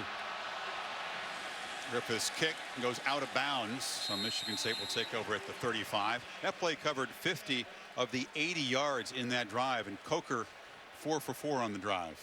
Yeah, he was in command. When he throws on early downs, play action pass. Michigan State is elected to take the ball at the 35-yard line, first down. That's where he feels, I think, most confident. You got Derrick Henry, the concern of the running game. You put the play action look in there. He's in rhythm, and he's able to make great throws like he just did there to Ridley. Can Cook and the Spartans answer now? Larry? Jesse? So, you got any big New Year's Eve plans? Not at all. I'm just going to be sitting at home alone watching the college football playoff all by myself. Just me and the TV, you know. Oh, hey, Larry. Thanks for the invite. Playoff party at your place. Oh, yeah? I didn't know that. Party? Well, yeah, it's less of a party, more of a small get-together. Hey, Larry, see you at the party. And John, he's coming. Wow. I know. You ever tasted his bean dip, man? Out of this world. AT&T presents the strongest of the strong. This kid's one of the strongest receivers I've ever seen. Hold on, Bo. You're standing next to the strongest receiver of all time. Thanks to two of the strongest quarterbacks of all time. And don't forget, the strongest running back of all time. Were you the strongest running back? Guess you were. Get stronger with AT&T, the network with the nation's strongest 4G LTE signal. To achieve financial security, there are two halves to consider: protect and grow. Instead of focusing on insurance or investments alone, we bring them together into one whole picture. At Northwestern Mutual, we guide you along your path by combining personalized investments and world-class insurance.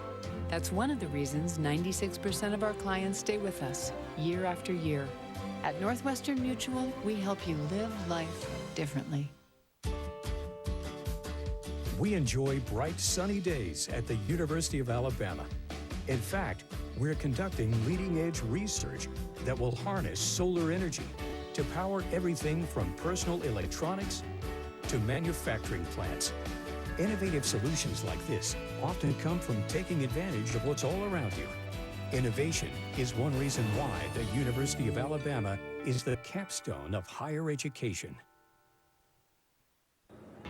Hi, I'm Sage Steele here in New York City, Times Square, where everyone is talking about college football, yes, including Ryan Seacrest, who will join me coming up at halftime. Thank you, Sage. Here's the countdown clock on an evening known for the ball dropping. It's been too much of that for the Spartan receivers. A couple of drops, you know, Shelton, Burbridge, Kings, their top three receivers have been shut out so far by this Tide defense.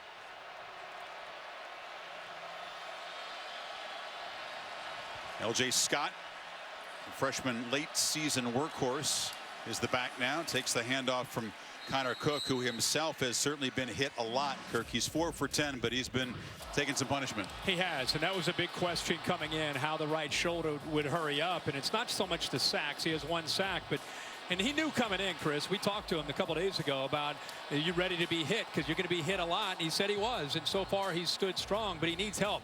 Not only is he not getting the ball to his favorite targets, Michigan State right now, they've only run the football for 3 yards. It's a bad combination when your go-to receivers aren't making plays and you're not running the ball. From the pocket, delivers into traffic, and again over the head of Shelton, who's been targeted frequently, but no catches yet. Now that is a tight window. Connor Cook has such confidence in his ability to make the right read and get the ball to his receiver. That ball overthrown, but with the coverage there by Fitzpatrick, he was fortunate the ball wasn't tipped and possibly intercepted.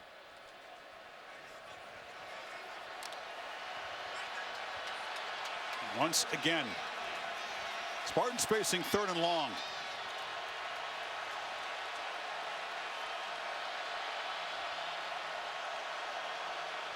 Tide showing pressure, and they do bring 5 rushers. Cook, flushed, hit, dropped. Ryan Anderson, the linebacker, got him. And I don't know how he held on to that. Ryan Anderson comes from the right of the offense. He's over here. He does a good job, but I think it's the blitz pressure that time from Reuben Foster in the middle that occupied the interior of the offensive line for Michigan State, and it freed off Anderson off the edge. Now, you hear so much about some of these other defensive linemen, but it's the depth. Guys like Ryan Anderson and Tim Williams that get pressure, especially on 3rd down. And I'll tell you, Connor Cook lucky to hold on to that ball. Yeah, he had to shift the ball, didn't he, at the last second to the left hand to avoid the fumble. Hartbarger boots it. Cyrus Jones from the 20 gets an initial block, bounces off a man, and dances down across the 26-yard line. Oh, we knew this would be a very different game stylistically. Clemson, so impressive. Trailed at halftime, but a 21-zip edge over the Sooners, so they await this slugfest a week from Monday. What a different game and a different feel, where the offense is in that game and the quarterbacks in that game going back and forth. And Deshaun Watson and Clemson, give them all the credit in the world, finding a way to win that football game. And you heard Dabo Swinney afterwards. Nobody believes in us. Nobody does except for us. And that's what makes this so special. And he's right. This football team is on a mission, and the winner of this game is going to have their hands full against that Clemson Tiger football team. Yeah, we got Salty Dabo again after that game, but what a tremendous job he and his staff have done. Tide trying to add to the lead here. 4 minutes to halftime, and Coker feeling good about himself finds O.J. Howard in the veteran tight end, his first catch out across the 40, and a flag where Coker was hit by McDowell after he got rid of it. And McDowell came in high on Jake Coker, who's shown a tremendous amount of toughness this year when he won the quarterback job back against Ole Miss. I think that's, Nick Saban's mentioned this, that's where he won the team over, is some of his scrambles and the grit and determination that he's played with, and he shows it again there. There is no foul on the play for roughing the passer. Contact was to the chest. So the flag is picked up, but the gain moves the ball across the 40. Yeah, let's see if the initial contact is up high. They felt that initially it was a penalty, but then went back and talked as a group, which you love to see, and they felt it was in the chest area, and then he slid up into the face mask. And it's always great when the crew gets together and talks about it. Sometimes they have different perspective and a different view. Big 12 crew here tonight. The Tide did not approve of that call. Some movement. Ball start. And Derrick Henry. Offense, number 2. 5-yard penalty, first down. He was on his tippy toes trying not to lose his balance. Michigan State looked like they were trying to mix in some pressure. You know, with that injury to Hicks, he's been so instrumental in the talk about Michigan State improving their last 4 games. He is out of the lineup, so Colhoun on one side and Jermaine Edmondson on the other. And as much man-to-man as they play, Alabama will continue to challenge and go after that. Henry, on 1st and 15, tries to cut it back. Coker throws a block. Henry is just tracked down at the 40. Colhoun just grabbed him by the shoe, or it would have been a huge gain. It's a great example of his vision. I don't know if enough people really appreciate the way he, as a big guy, has an ability to get off of a play and then abort and come all the way back the other way. Michigan State very fortunate that Colhoun somehow is able to make that tackle, because if he doesn't, it's without a doubt a first down and more yards after that. But good effort by Colhoun there to stay home and catch up to Henry to bring him down. Yeah, a no carry yet. Has Henry really been able to get that big body rolling, get up ahead of steam? Got to hurry here. 3 in the play clock, and Coker will take a timeout. They'll spend the first of their 3 here as the Tide try to add to their lead before halftime.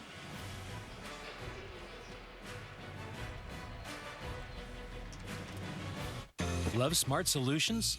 Try Philips Norelco shavers. 72 rotating blades to catch even the last hair standing, so you can be your best you. Philips Norelco. Save up to $50 on Philips Norelco. This is iPhone 6s. Not much has changed, except it's ridiculously powerful, which makes everything faster. Maps, shopping stuff, businessy stuff. This kind of stuff. This kind of stuff. And student films don't look like student films. This is a student film? Get these kids on the phone. Dude, that is a phone. So other than being the most powerful iPhone ever, not much has changed. Hey, Siri, good night. And power down.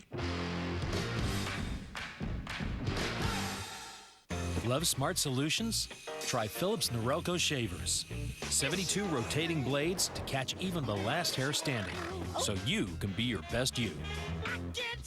Philips Norelco. Save up to $50 on Philips Norelco. It's your Taco Bell student section. Taco Bell and the College Football Playoff provided 1,000 student tickets tonight, free, so that students could come down to Arlington and cheer on their teams, whether they're Spartans or Crimson Tide. Ticket to the Natty, as Dabo Sweeney called it, against his Clemson Tigers, January 11th in Glendale. At stake here, the Tide, with a touchdown set up by the long pass to Ridley on their last possession. Kirk getting the ball to begin the second half. This feels like an important moment for this Spartan defense to make a stand. Prevent this lead from getting any bigger with the way their offense has struggled. Coker and a flag before the snap again. Yeah, the left tackle that time, Cam Robinson, getting back in his stance. It'll cost Alabama 5 more yards. Prior to the snap, false start. Offense number 74. 5-yard penalty, second down. You're right about the timing of this drive. Starting to get close to getting to near the end of this first half, and Michigan State's offense with only 61 yards in the first half. With the way this game feels and Alabama getting the ball, you're exactly right. This is a big, big possession. We've seen Saban and Lane Kiffin often get very aggressive near the end of the first half. He's a big believer in that games can be won and lost late in the half. Coker, downfield shot. Howard is wide open, makes the catch, running free inside the 25. Calhoun drove him out. Howard told me, Kirk, I just have to wait and be patient and then make my chances count. And he gets matched up against the corner who actually hesitated. You can see him, he gets in the way there of Reschke, and because he gets behind a couple steps, it makes it easy for Howard to outrun him, and a good throw by Coker. And again, tempo after the big play as Coker fires far side, but flying in to knock down Stewart was Jermaine Edmondson. You go back to that play, you could see this ball, this is what Coker does the best, is when he's able to get back, one hitch, put the ball up in the air to his receivers downfield. That's why I came into this game. It wasn't so much Henry, about defending Henry for Michigan State. My concern was, could Michigan State, who plays so much man-to-man, match up against the tight end Howard and this group of wide receivers and avoid giving up the big play? It's Drake in the backfield. They fake it to him. Coker has to escape pressure off the edge and now just fire it into the bench. You know, Howard is such a talented guy. Todd McShay has him rated one of the top tight ends in the country.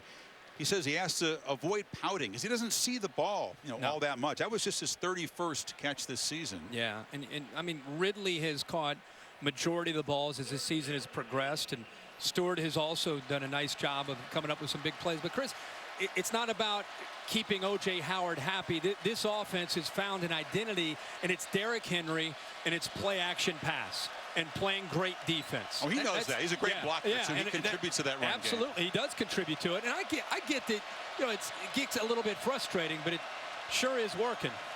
Oh, Coker bobbles the snap. The play is all messed up, running for his life, and just fires it to Drake, who should have dropped the ball. He makes the catch, but it's a loss on the far side.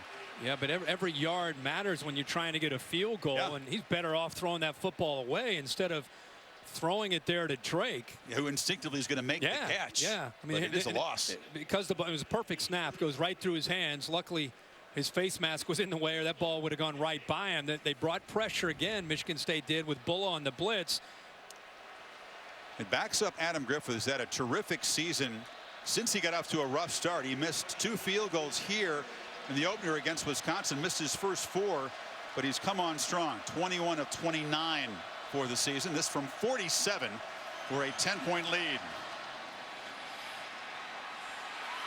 And he knocks it through. For the kicker, born in Poland, adopted by parents in Georgia, makes it a 10-point lead with 1:25 before halftime. So celebrating the 11th season, sponsoring the Good Hands Field Goal Nets, Allstate makes contributions to university's general scholarship funds for each field goal and extra point kicked. To date, millions have been contributed by Allstate. Connor Cook, 4 of 11 for only 62 yards. But I'll say this, they're down 10. Alabama gets the ball to start the second half because of the experience of Cook and the confidence the coaches have in him. Sometimes when a quarterback and an offense, they're just struggling to find anything that works. Sometimes by getting into a 2-minute offense and you're not thinking as much, you can get the defense on its heels a little bit. Connor Cook is like a coach out there. He's like an offensive coordinator. So Michigan State needs to be aggressive here, put the ball into the hands of Connor Cook, and I wouldn't be surprised to see him find a rhythm here. Kirk sacked a couple of times. They have -1 net rushing yards. But even if you take out the sacks, the 10 runs, total 10 yards against the Tide so far. Ouch. Welcome to the Alabama front 7. Cannot be a comfortable feeling for Cook knowing they are basically one-dimensional at this point.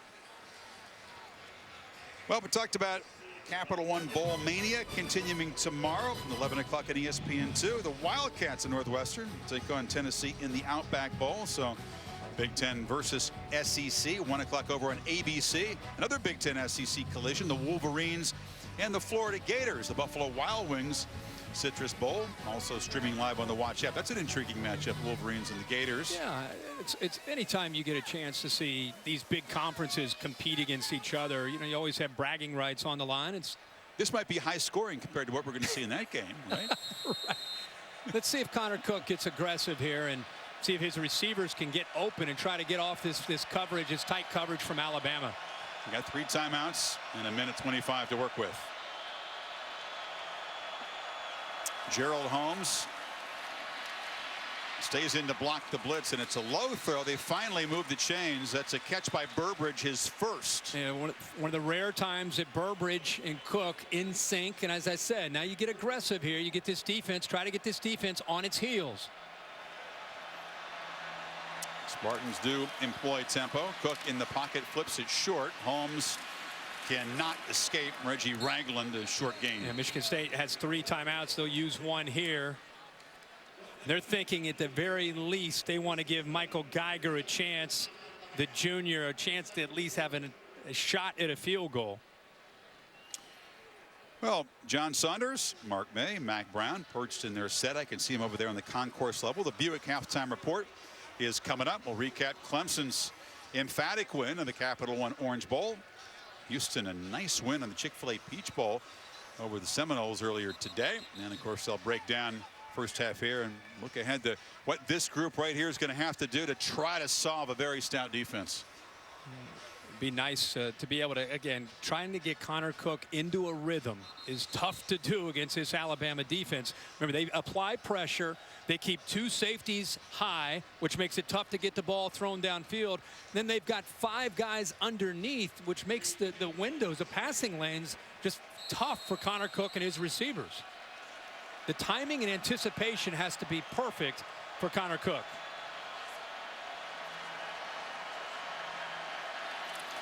Cook on 2nd and 7, steps up, delivers another strike across the middle to Shelton, and they'll move the chains into Alabama territory inside of a minute now. Nice job working back into the middle again. We saw a throw earlier to Burbridge. This time Shelton working to get into the middle.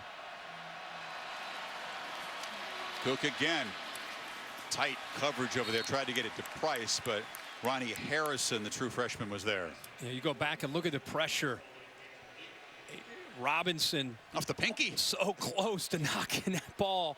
I thought it had a little bit of a after the throw. It looked a little bit odd, but he had enough on it to give Shelton a chance. By the way, Robinson, the last 2 plays, they're not blitzing, they're rushing 4. Robinson, the last 2, he's been right in the face of Connor Cook. You also have Tim Williams in, who will be off to the offense's left. Robinson, a hometown guy, played his high school football just up the road in Fort Worth. Cook, as the pocket collapses, he goes down again. And that time, Jonathan Allen, for the second time tonight, knocks down the quarterback. Because of the way they can get after you on the outside, they match up. They get one-on-one matchups on the inside. Allen is right to the right side there. He's able to push through. You talk about making sure you're on the same page. You cannot take one wrong step because it's not just one guy you're trying to keep out. It's four. All four of them are in a race to get to Connor Cook. That is a bull rush. Oh, Cody Keeler, the tackle, had his helmet knocked off in the fray down there. And that Alabama front seven, the best around. Yeah, there's no doubt about it. And the scouting report coming into this is how could Michigan State hold up? And there's A'Shawn Robinson early in this game taking on a couple blocks and forcing Scott to the outside where the rest of the defense is able to help out. Big Jaron Reed in the middle as well.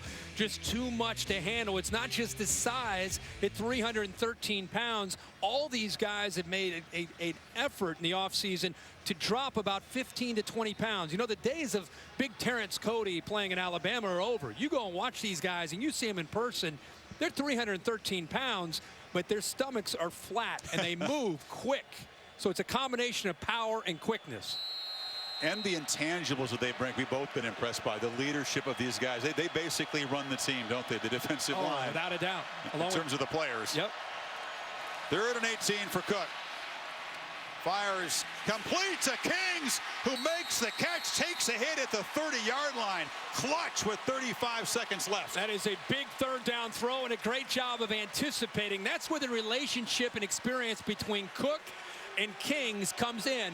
That time he threw that well before Kings had turned around. If the Spartans can get back in this game, remember that play. They still have the one timeout. Cook fires far side into coverage, and a leaping catch by Burbridge over Jones at the 12. You know, you want to get to the national championship, your best players have got to make plays. And that's what's happening for the first time all night for this Michigan State offense. And now they got the big Alabama bodies breathing heavily from the 12. Cook takes a shot, picked off. Jones along the sidelines.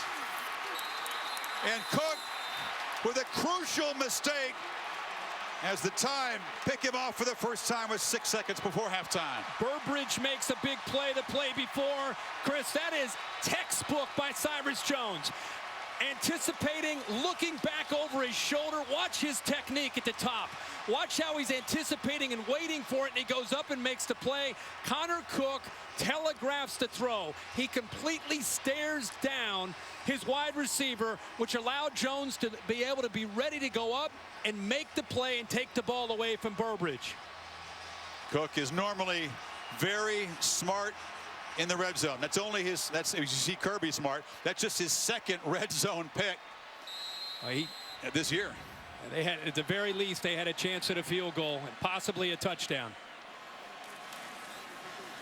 Henry on the final play of the half. He's been limited in this first half. It's been Coker looking sharp, the big play to Ridley to set up the lone touchdown, and a smothering Alabama defense as they'll get the football to begin the second half with a double-digit lead. Let's go to Tom Rinaldi with Coach Saban. Chris, thank you very much. I know how much you hate to give up points toward the end of a half. How do you continue this defensive performance, and how important was the stop, Nick? Well, we didn't play really well in the 2-minute there. You know, we turned some guys loose and didn't cover like we need to, but it was big to get an interception to keep them off the board. We got to finish some drives on offense, and, you know, we're hurting ourselves with penalties and stopping ourselves too much. Good luck in the second half. All right, let's go over to Heather with Coach D. Thank you so much, Coach. Your team is known for finding a way to finish. What do you need to do to make that happen in the second half? You know, we got a chance for points down here at the end, you know, and sort of gave it up. And you know, we got to run the ball more effectively. I think, you know, we played pretty well defensively, gave up the 2 big passes, and that's resulted in points. But, you know, got to keep playing, got to come up with some turnovers, and things got to go our way a little bit. But got to find a way to run the ball and balance it up. Coach, we certainly appreciate it. Thank you. Chris, back up to you. Heather, thank you. That was a 63-yard drive that comes up empty with the Jones pick. And as Tonio said, that really stings. Alabama up 10 at halftime here in Arlington. Stay tuned after these messages for the Buick halftime report. Come on, Bill. They're going to lose this challenge. Kermit, my man. You ready to fan out? Yeah, I can't watch the game. What happened? She happened. Cut the chit-chat, Frog! We got a show to do! Saying ain't so, my little green bro. Oh, it's so. I gotta go. Sometimes you bring home the bacon. Sometimes the bacon brings you home. Too true. Watch it, Chucky! See you, Kermit. 2 fingers. Yeah, back at you, bros. All right. I always heard she was a ham. Hey, Rogers! Discount double check! Every time you see me, you say that. Don't you say anything else? Let me think. Discount double check. Discount double check. Discount double check. Discount double check. No. Fair enough. It pays to double check. Save big with State Farm. I don't want to live with the uncertainties of Hep C. Or wonder whether I should seek treatment. I am ready. Because today, there's Harvoni, a revolutionary treatment for the most common type of chronic hepatitis C. Harvoni is proven to cure up to 99% of patients who've had no prior treatment. It's the one and only cure that's 1 pill once a day for 12 weeks. Certain patients can be cured with just 8 weeks of Harvoni. With Harvoni, there's no interferon, and there are no complex regimens. Tell your doctor if you have other liver or kidney problems, HIV, or other medical conditions, and about all the medicines you take, including herbal supplements. Taking amiodarone with Harvoni may cause a serious slowing of your heart rate. Common side effects of Harvoni may include tiredness, headache, and weakness. I am ready to put Hep C behind me. I am ready to be cured. Are you ready? Ask your Hep C specialist if Harvoni is right for you. Flashing lights.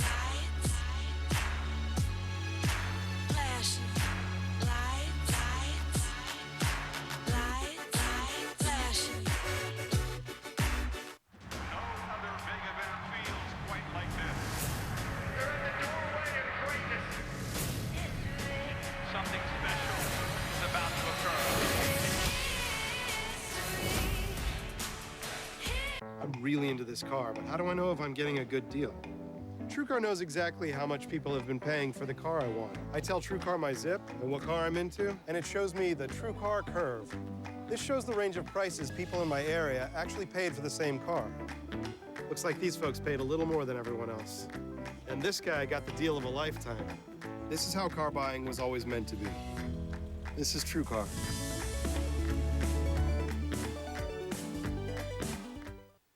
This is a story about you, the incredible you.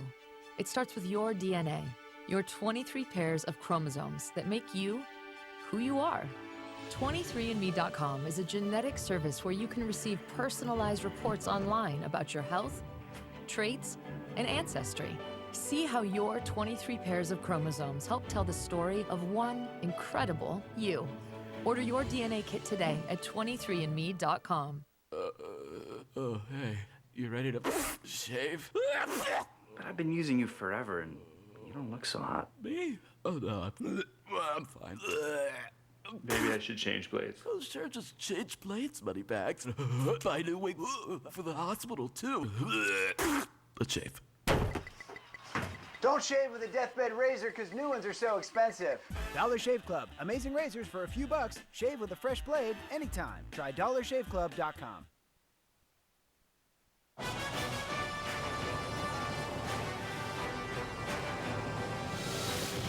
Welcome to the Buick Halftime Report. Well, Michigan State is used to coming back from problems at halftime in their last 4 bowl games. But boy, they did not want this to happen. Connor Cook picked up by Cy Jones, and Alabama with a 10-0 lead at halftime. John Saunders alongside of Mark May and Coach Mack Brown. And gentlemen, it's interesting because we expected this one to be a bit of a grind, but it was the deep ball that really broke this game open. And it was the true freshman Calvin Ridley did a terrific job off the play action pass. Michigan State has to respect Derrick Henry in the run. But what happens is Jake Coker fakes it to him in a play action pass over the top. Calvin Ridley with his speed. He's led the team in receptions and receiving yards all season long. He's been clutch, gets behind the defense right here, just outruns the defenders, gets tackled on the 1-yard line, Derrick Henry punches it in for Bama's first score. You got to put 8 in the box if you're Michigan State because you got to stop the big guy. And you know you got to stop their best player. They've done a good job of that, but then you've got to win the one-on-ones deep. And right now they threw the interception, which was a real killer of momentum right before the half. And Alabama with Coker have hit the 2 deep balls that led to points. And if you think that Connor Cook is your advantage, which many people thought coming into this game that Connor Cook was the advantage at quarterback, that certainly hurts you that he, of course, threw that interception. When we come back, we're going to look back at what was a very good first semifinal between Clemson and Oklahoma.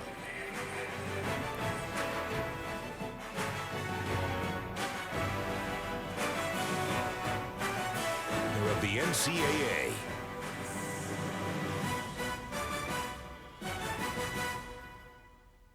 So, where are you guys? Using the built-in Wi-Fi in Tina's new Buick. Wow, that doesn't look like a Buick. Okay, who wants smoothies? Is that passion fruit Jeremy? Yes, with B-bone. I'll take a passion fruit, and anybody else? Now during the Buick Holiday Event, get $7,500 below MSRP on a 2016 Enclave in stock. That's 15%. When we launched the new Wendy's 4 for $4 meal, people really thought it was a big deal. With the Junior Bacon Cheeseburger, 4 nuggets, fries, and a Coke, who wouldn't like this? Maybe her. We kind of stole the thunder from her engagement photo. That's rude. Sorry. The Wendy's 4 for $4 meal. It's bigger than we thought.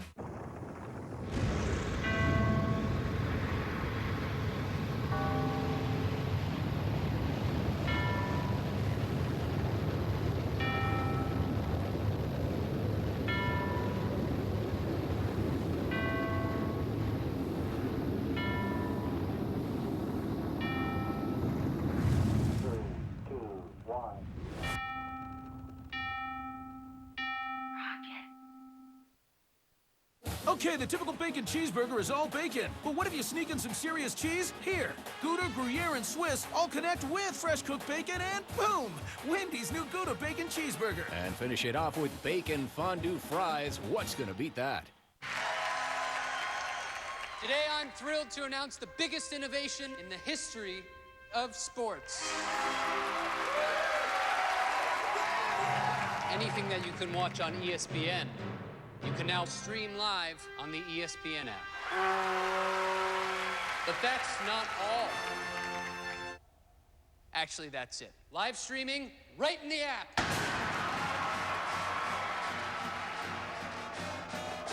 Suddenly, he has so much more energy. I can't believe it. It's definitely a turn-on. It's like the guy I knew 10 years ago suddenly showed up again. He has passion and drive again. It's incredibly sexy. How are men over 40 enjoying more passion, energy, and vitality than ever? With a powerful man-boosting innovation called Nugenix. Powered by Testofen, a key ingredient shown to naturally increase a man's free testosterone levels. Nugenix is the #1 men's vitality product at GNC. There's nothing else like it. Now you can get a complimentary bottle. Just go to trynugenix.com and enter the promo code below. Clinical results show men report significantly higher energy levels with Nugenix. More satisfaction with muscle and strength. More stamina. He's trim, tight, really terrific. Feel like the man you used to be with Nugenix. Complimentary bottles are not available in any store. To guarantee yours, go to trynugenix.com and enter the promo code below. That's trynugenix.com. What we are here for, what we are fighting on, here in this daydream. I see you too.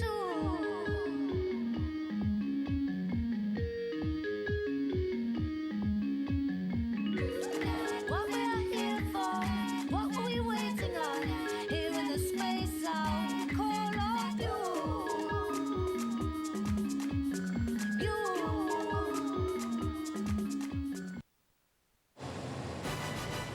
Welcome back to the Buick Halftime Report. Hi, I'm Sage Steele here in Times Square. Second half of the Goodyear Cotton Bowl coming up momentarily. But first things first, Ryan Seacrest here for the what, 11th I think year? it's 11 times, and it flies by. I mean, this is the greatest place to be tonight with 1.5 million people right behind us and the millions watching. I'm a rookie here, so you're scaring me. Yeah, but this is the best audience in the country right now. thing is, every year it's different. It's awesome, but it's different. So this year, what are you looking forward to the most? We've got 38 performances in the show. Everybody from Luke Bryan to Carrie Underwood live to One Direction out on the West Coast. Jenny McCarthy is with me co-hosting. Fergie is in Los Angeles. The idea is to cover all the bases of pop culture, pop music for the year. And you're here till what time? I'm here till about 2 in the morning, and then I go eat. That's the first thing I do afterwards. Is I'm starving by the end of the night. So well, I don't know why. It's only 14 straight hours of work. I like it. Enjoy. Awesome. Thank you. Thank you. Have a good time. Thanks. All right, Sage, thanks a lot. John Saunders, Mark May, Mac Brown. This was our first semifinal, and a little trickery here for Clemson. Andy Teasdall with a fake on the punt. Well, great job of Dabo Swinney changing momentum because Oklahoma had it early in the game, hitting the big boy at 6'4", 315. Baker Mayfield leads him back to Mark Andrews. He dives in. Terrific job. There's no quitting this Sooner offense in for the score. But Deshaun Watson here to Hunter Renfrow.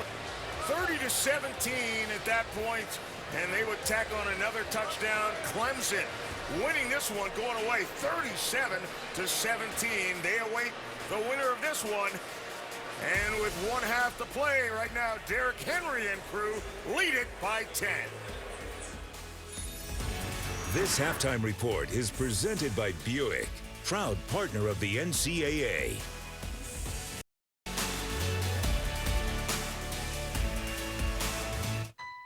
AT&T knows the best kind of holiday is the kind where everyone gets what they wished for. Make this holiday extra happy when you buy one, get one free on our most popular smartphones. Like the Samsung Galaxy S6. Buy one, get one free. So spread some cheer and capture every minute of it. Right now at AT&T, buy one, get one free on our most popular smartphones.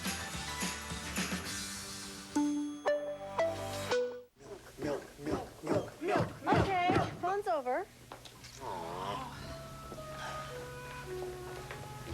Thirsty? You said it would make me cool. They don't sound cool to me. Guess not. You gotta stick up for yourself. Like with the Name Your Price tool. People tell us their budget, not the other way around. Aren't you lactose intolerant? This isn't lactose, it's milk.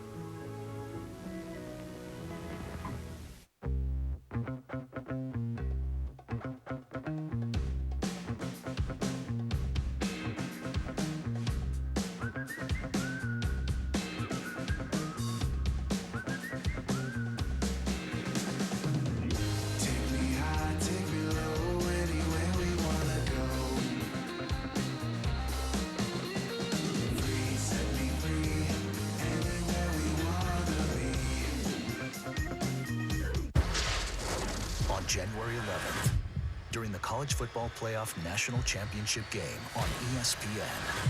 Catch an exclusive look at the thrilling new movie, The Finest Hours, in theaters January 29th. Someone did something to me. Felicity Huffman, Timothy Hutton, Lily Taylor, and Regina King. Boys don't get raped.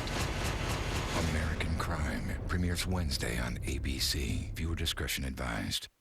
The Board of Governors of the Augusta National Golf Club cordially invites you to participate in the 2016 Masters Tournament to be held at Augusta, Georgia.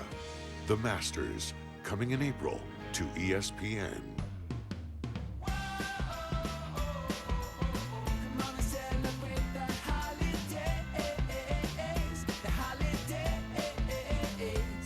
The holiday season is here, and it's time to celebrate.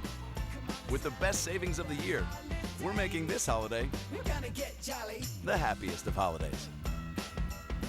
Right now, get the Alondra with 0% APR, up to $1,500 bonus cash, and no payments for 90 days. Hurry in today.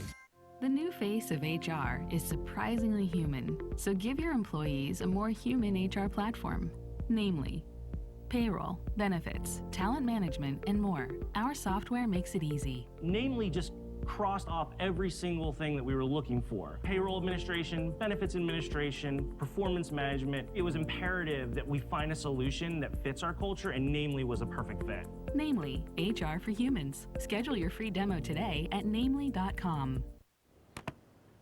Oh, hello there. I'm Uma. Hi, I'm Gary. And I'm your new #1 ranked home phone service. I know. Woo! Free calls. Let's high five. Yeah, high five. I'm kidding, Gary. I don't have hands. You know who does? You do. Let's make some free calls.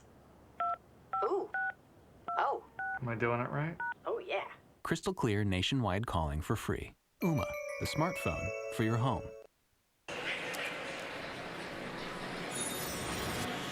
Everything on ESPN is now streaming live on the ESPN app. And we've taken two things you love and made it one thing. The Watch ESPN app is now the ESPN app. Download it now. So Nick Saban is a perfect 8-0 when coaching against former assistants. If that's going to stay this way, Mayday, what has to happen in the second half for Alabama? To see a heavy dose of running back Derrick Henry to move the chains, kill the clock, and limit the possessions of the Michigan State offense. Michigan State's not going to lay down and quit, John. They've been behind double digits the last 4 bowl games. But Connor Cook's got to stay balanced, and he's got to play his best football game for Michigan State to win this one. A wise man said, though, those 4 bowl games, none of them were against Alabama and the Crimson Tide, so it's going to be a little bit more difficult, but still a very close game. Our second half is coming up. This halftime report is presented by Buick, proud partner of the NCAA.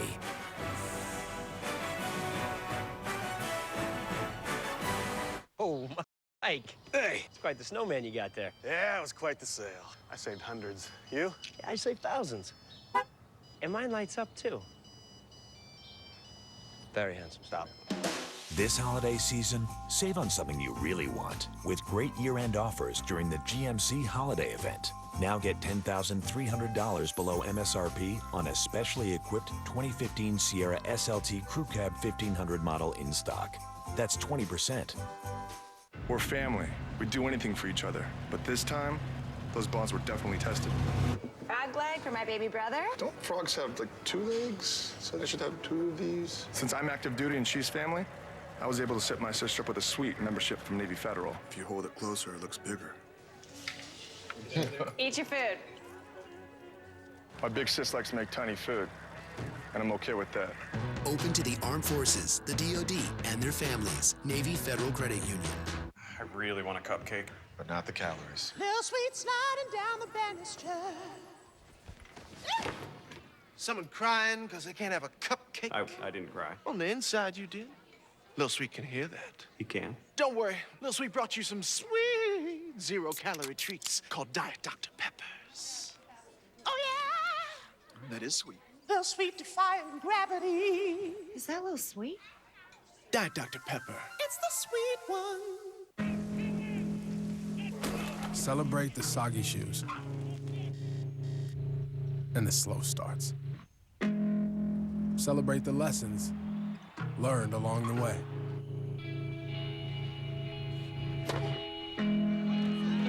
These are the wins.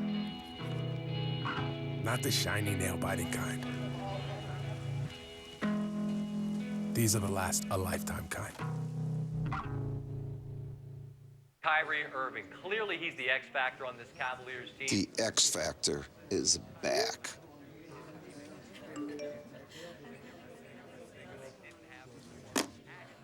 Now what do you have? You got a title-winning team.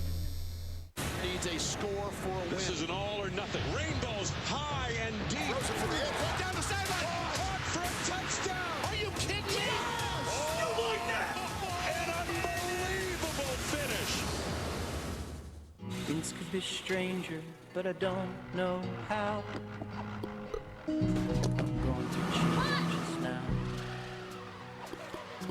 Spend a lifetime trying to figure it out. I'm going to change just now. Compare new and used cars your way. We'll let you know when we find the perfect car with everything you want. Life happens one car search at a time. Auto Trader. Daddy, wake up. Come here, honey. There's a monster in my room. No. You're okay. Let me show you. For the highest caliber home security, they're Simply Safe. Look, the alarm's on, and you're safe, and I'd never let anything happen to you. Get 24/7 professional home monitoring without a contract. And right now, get $100 off. Go to meetSimplySafe.com. Beth, I hear you calling, but I can't come home right now. Me and the boys are playing all night. Text Beth. What can I do? Message. Pick up milk. Oh, right, milk. Introducing the newly redesigned Passat from Volkswagen.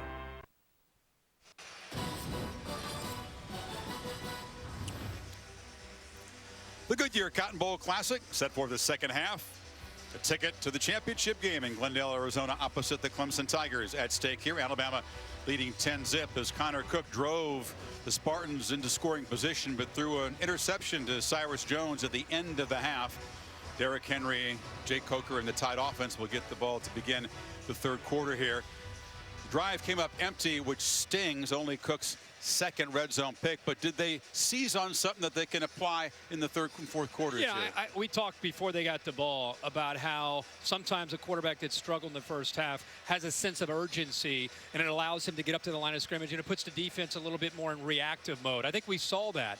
I wouldn't be surprised to see them maybe work that into their attack, not because they're down 10, but because I think it was effective. So let's see what they do with Dave Warner and Jim Bowman as they get ready for the second half. But Connor Cook's going to have to be able to get them back into this game throwing the ball. All right, let's go to Tom Rinaldi. Chris, beyond the strategic and schematic adjustments that were made at halftime, the message was simple from Coach Nick Saban to his team: finish drives and finish this game. Those players in that locker room understand where they were a year ago with a lead at halftime at this stage over Ohio State, ultimately only to falter. Finish has been the mantra all season long. Never will it be more important for the Tide than in the next 30 minutes. Now let's go across the field to Heather for more on the Spartans. Heather? Tom, thanks so much. Michigan State doctors told me despite all the hits that Connor Cook took in the first half, he did not receive any treatment in the locker room at halftime. You heard Mark D'Antonio tell me they have to establish the run game. I spent more time with him and asked how. He said we need to continue to find that balance. The O-line has to create more gaps, and we will continue to use all four running backs in the run game. He also said we have to use some designed quarterback run plays. It worked against Ole Miss. They're hoping it works for them here in the second half, guys. Yeah, they're -9 net rushing yards in the first half for the Spartans. And one of the things we can't overlook is the performance of Jake Coker, a guy who's been through so much this year, named captain by his teammates after the SEC championship game against the Gators. The greatest honor he's received in his life. He's played well in this first half. Cronin's kick goes through the end zone. You know, you heard Tom say pregame that Coker's performance early would dictate how Lane Kiffin would call this game. He had to be reassured, Kirk, because Coker was sharp, 16 of 20, 177 yards. The one big play to Ridley of 50 yards to set up the touchdown run. And if we were to break down his passes, there would be a lot of passes that were, 5 yards or less downfield. But what that did, which we knew was coming, is it opened up opportunities down the field. The throw to Ridley, we saw the throw to Howard, and that's what I think you're going to see more of from Lane Kiffin and Jake Coker here. It's the work Derrick Henry in, but you're going to see them eventually take shots downfield and try to continue to hit big plays. They want to finish, and part of finishing is still putting the foot on the accelerator and attacking this Michigan State defense. Derrick held 4 yards per carry below his season average, just 2.9 per carry on his 13 attempts, but he did go over 2,000 yards for the season. And now Coker thought about finding Drake on first down, delivers instead to Mullaney, who was wide open, slips a tackle, and moves into Michigan State territory. The outlet receiver comes up big. Wow, that's a great job by Coker with his vision. A little pump fake right there, gets the linebacker out of position. And the man-to-man coverage, they completely lose Mullaney, who is left alone. And a good job by Coker recognizing it and getting the ball. 26 yards, second catch for Mullaney. And the Tide quickly trying to add to their lead. Henry, not much, and a nice job by Lawrence Thomas off the edge to knock the big man down for a yard loss. Yeah, nice job by the inside of that defense as well. Thomas cleaned it up, but it was the interior that held their point. Also, Riley Bulla getting involved there, and then the big fella Thomas coming off the edge at over 305 pounds. You know, Alabama has a way, Kirk, with that defense of making a 10-point lead feel pretty big. And if they add to it here. If you're Michigan State, you're thinking worst case, a field goal. You'd love to get them off the field, but a field goal is all they really can afford at this point. Stewart takes a little pop pass from Coker, makes a man miss and gets knocked down at the 45. A slow night for Derrick Henry. You knew it'd be tough against this Michigan State defense. Tonight he's had it 14 times. Remember, he's had it, what, 90 times in their last 2 games between Auburn and Florida. Here's a 3rd down opportunity for Michigan State. Henry motions out. Coker has plenty of time. A flag comes down incomplete. Darian Harris was covering Stewart. A couple of flags on the field.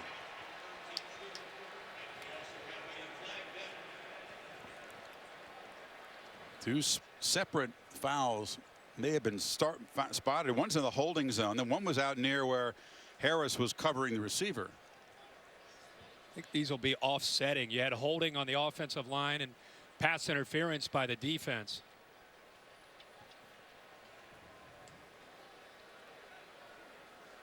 There are 2 fouls, both on the defense. Holding, defense. I was holding up front. That penalty's declined. Personal foul, hands to the face, defense number 93.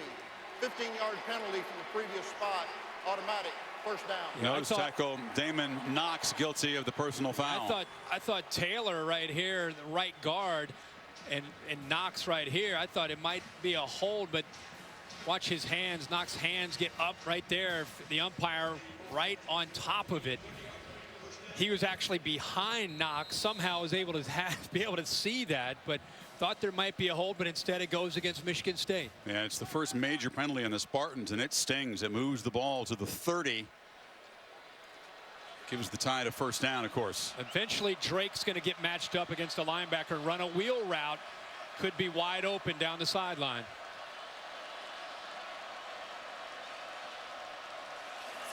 Coker was surprised by the snap, backpedaling, delivers a strike to Ridley as Calhoun closed in on him. That was a nice throw. Sure was, and he was actually looking to get the ball thrown down the middle. He comes off of Drake and gets the ball thrown back. And how about Ridley working to get back to give his quarterback a chance to be able to convert there? He got 6. Drake to the right of Coker. Takes the handoff, but is knocked down immediately. Greg Evans made his presence felt. Big 318-pounder. Michigan State, a lot like Alabama, rotating a lot of people inside, not just Thomas, McDowell, Heath, and Calhoun, but we're seeing Craig Evans, Damon Knox, Evan Jones, Demetrius Cooper. They rotate 8 people up front to try to stay fresh. Spartan defense asking for some crowd noise here. Another 3rd down. Tide need 4. And Coke hoping when he gets the ball back, the deficit won't be a lot bigger.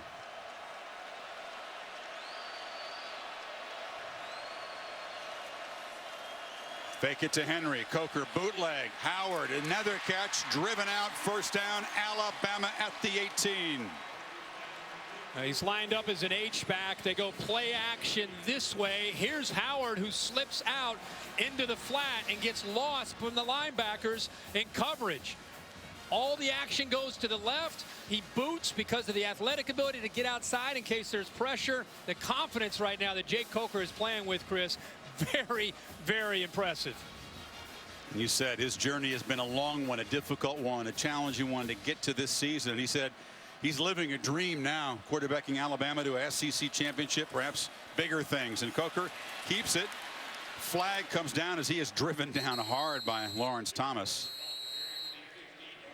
Coker's big brother Patrick, an Air Force captain stationed in Turkey, drives A-10 Warthogs into the Middle East, into harm's way, and a couple of different brothers that the family could be proud of. I think Patrick, the idol of Jake. Hands to the face, defense number 4. Half the distance to the goal from the end of the run, automatic first down. A second costly personal foul against the Spartans on this drive. And right over Ryan Kelly, the center. You see it right here. McDowell with his left hand gets up into the face of Kelly. Second time in a row. It's right side of your screen here. Look at that hand up into the face of Kelly. Another good call. The umpire, second time we've seen that in the last few plays. Very similar penalty, and it's moved the ball inside the 10. First and goal.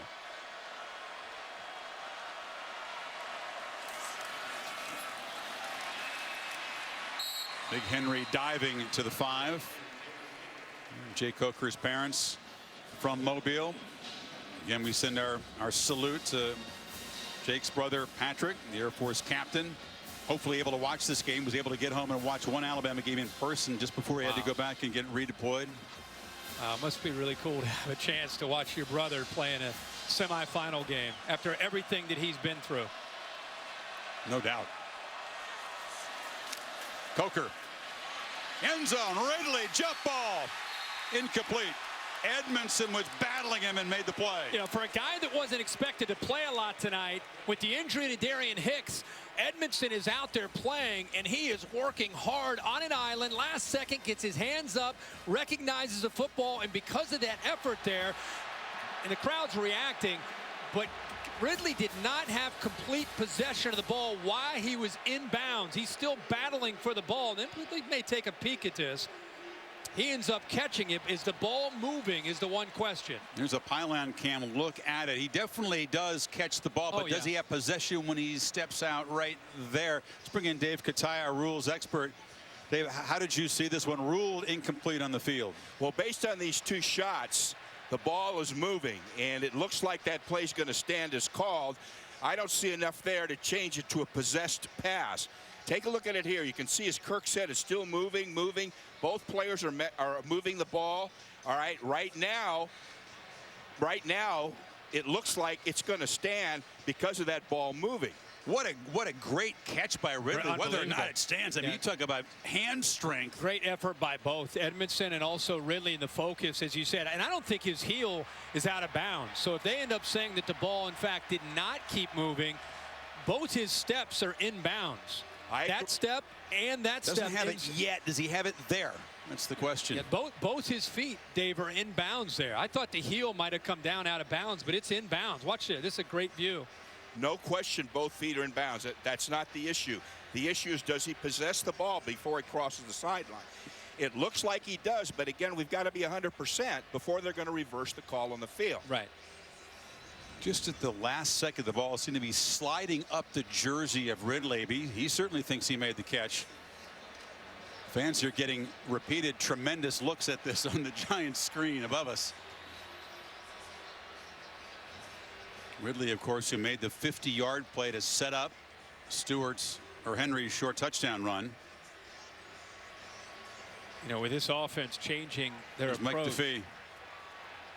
After further review, the receiver got his right foot down in the end zone with possession. Touchdown. What a play by Calvin Ridley, the freshman, as the call on the field is overturned and the Tide has stretched their lead. Yeah, and I think, Dave, you know, that's a call you and I and every person watching this, you might get it. Half the people say that the ball was moving. The other half might say that it was not. Both his feet ended up being in bounds, and they must have felt that the ball was secured as he stepped on that second step and eventually out of bounds. But it's a touchdown, and now Michigan State down 17. Griffith with the conversion. The Tide take the second half kickoff. March 75 yards in 9 plays. Coker to Ridley with a touchdown, and the Coker family says yes. We're getting a little closer to the championship game.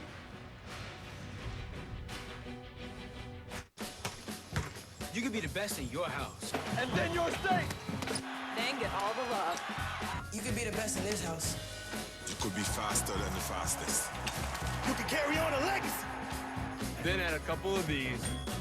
And then make everyone want to be like you. And you can stop there, but you won't, because you're not done yet. For the athletes moving the game forward, Gatorade's creating the fuel to do the same. Fueling today, fueling the future. There are a lot of things that make the 2016 Honda CR-V a great sport utility vehicle. Like a selection of features that make getting around a little easier. A beautiful design that will turn heads without breaking budgets. Performance that's both entertaining and efficient. And then there are things that make the CR-V exceptional. Now the most durable and longest lasting crossover in its class, the 2016 Honda CR-V.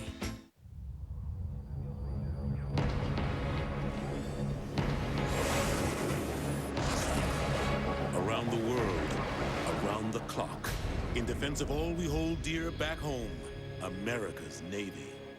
You could book this incredible resort, then cancel it. Book it, cancel it. Book, cancel, book. With free cancellations on most properties, you're free to change your mind. Booking.com. Booking.yeah. The players, cheerleaders, early seat claimers, the road trippers, masked riders, passionate tailgaters, the whiteouts, blackouts, fans going all out, the hootin' and hollerin', foot-stompin' halftime bands rockin'. Every team has a tradition that inspires superior performance, and for the last 60 years, we're proud to be the one they all have in common. The National Championship Trophy presented by Dr. Pepper, raised by the Buckeyes on this field with all the confetti falling a year ago. We'll head out to Glendale, Arizona, a week from Monday, January 11th, where Clemson will take on the winner here, right to lift that trophy for the 2015 season. 2 personal fouls on that drive, aiding Alabama's cause. And Coker to Ridley on the reversal, and Jake continues to have a spectacular night. Kirk 21 of 25, 224. AT&T's strongest of the strong certainly applies to the Alabama defensive front and the run stopping going back the last 8 quarters. So the second half of the Iron Bowl SEC championship game, first half tonight, a grand total of 7 rushing yards allowed. Well, we knew it'd be very, very tough. Michigan State felt confident that they could match up with Alabama in the trenches, but so far -9 yards rushing for Michigan State. And now down 17, you're in predictable play calling for Connor Cook. It gets that much more challenging for them to execute and try to be able to come up with yardage and try to get first downs. See how Kirby Smart again had about 15 guys on the field there waiting to see the personnel. They run 4 guys off. It's Mondre London, the tailback behind Cook, and they give it to him. The middle is just clogged. And once again, as you've often said this season, that's just not open for business tonight, the interior run game. No, not at all. They try to bounce it with the counter play and try to get the ball to the edge. They pick up a couple yards, but as I said, Chris, and right now it's still early. You get 10-15 to go here in the third quarter. They're not going to just throw the ball every play. They're doing enough to make Alabama have to respect that they potentially going to run the ball. But we all know that Connor Cook and his receivers, we knew when the game started, his receivers and Connor Cook would have to make plays. You fake it to London. Cook escapes the pressure by rolling out, and now will scoot out of bounds after a short gain knocked down on the Alabama bench. It'll be 3rd and long yet again. Alabama, one of the top defenses in the country at getting pressure on quarterbacks. In fact, lead the nation with 46 sacks, one of the best on 3rd down. Tonight's been tough for Michigan State, 3 of 8 on 3rd down. A couple of sacks already for big Jonathan Allen, number 93. You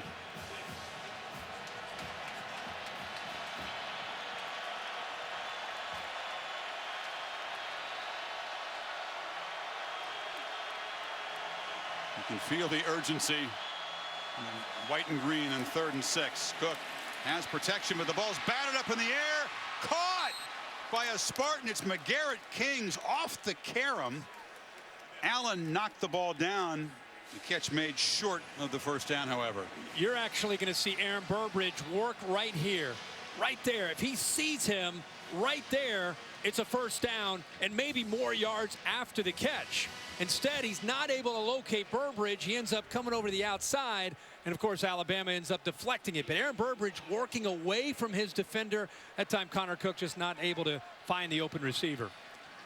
And Allen, the all-defensive SEC player, with a couple of sacks and pass broken up, and the Spartans go 3 and out for the 3rd time. The puff is muffed by Jones, who had the pick at the end of the half, and now he's holding his leg as he rolls out of bounds, hops up. Tied up 17 here at the Goodyear Cotton Bowl Classic.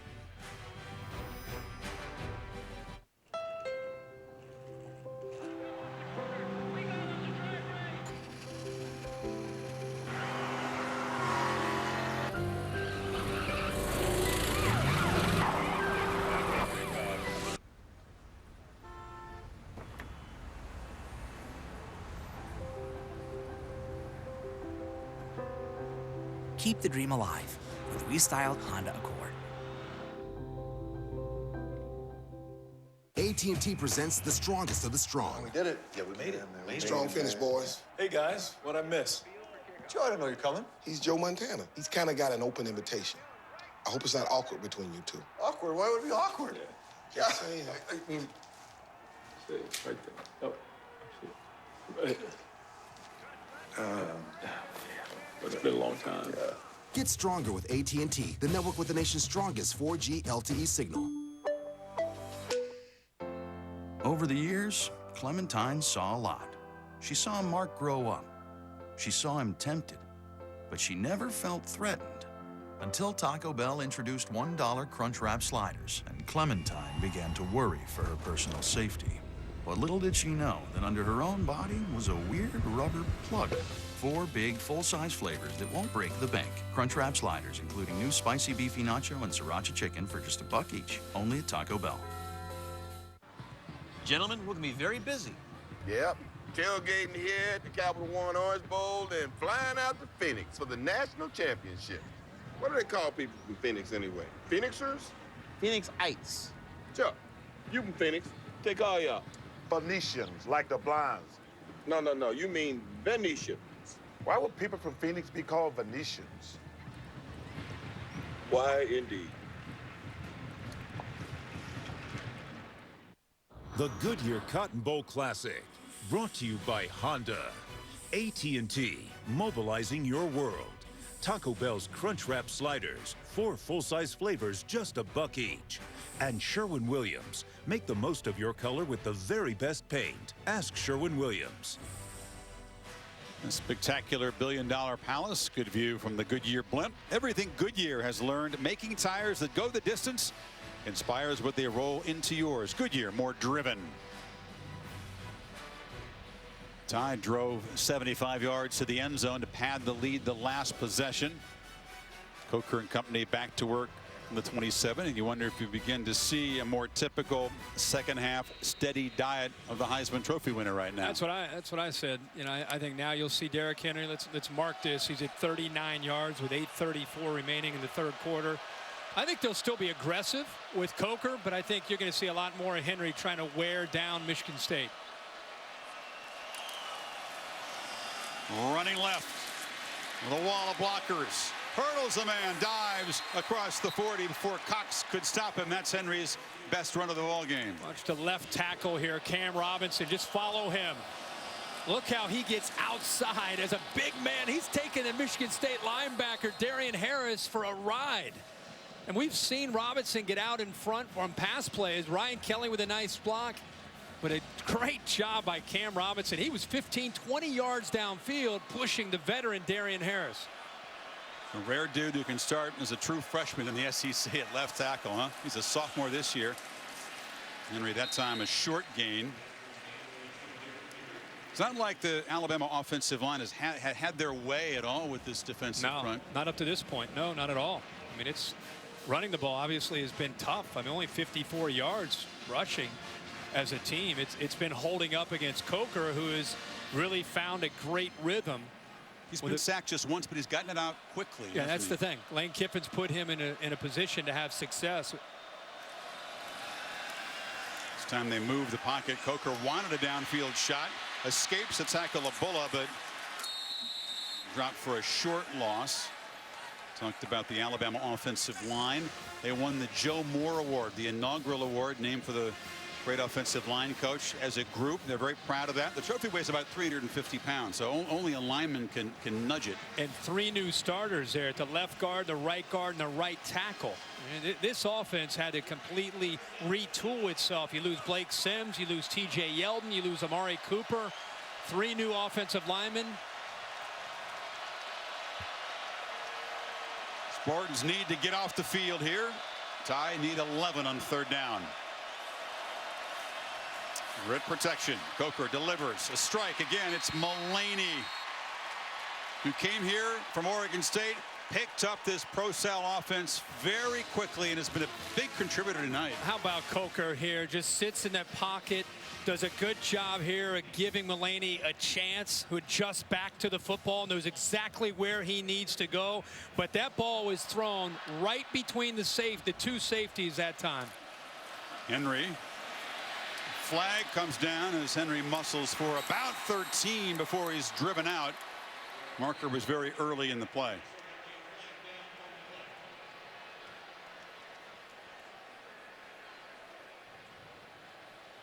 And it's Alphonse Taylor, the guard. They've been a chop block. Yeah, it looked like it. Personal foul, chop block, offense, number 76 and number 50.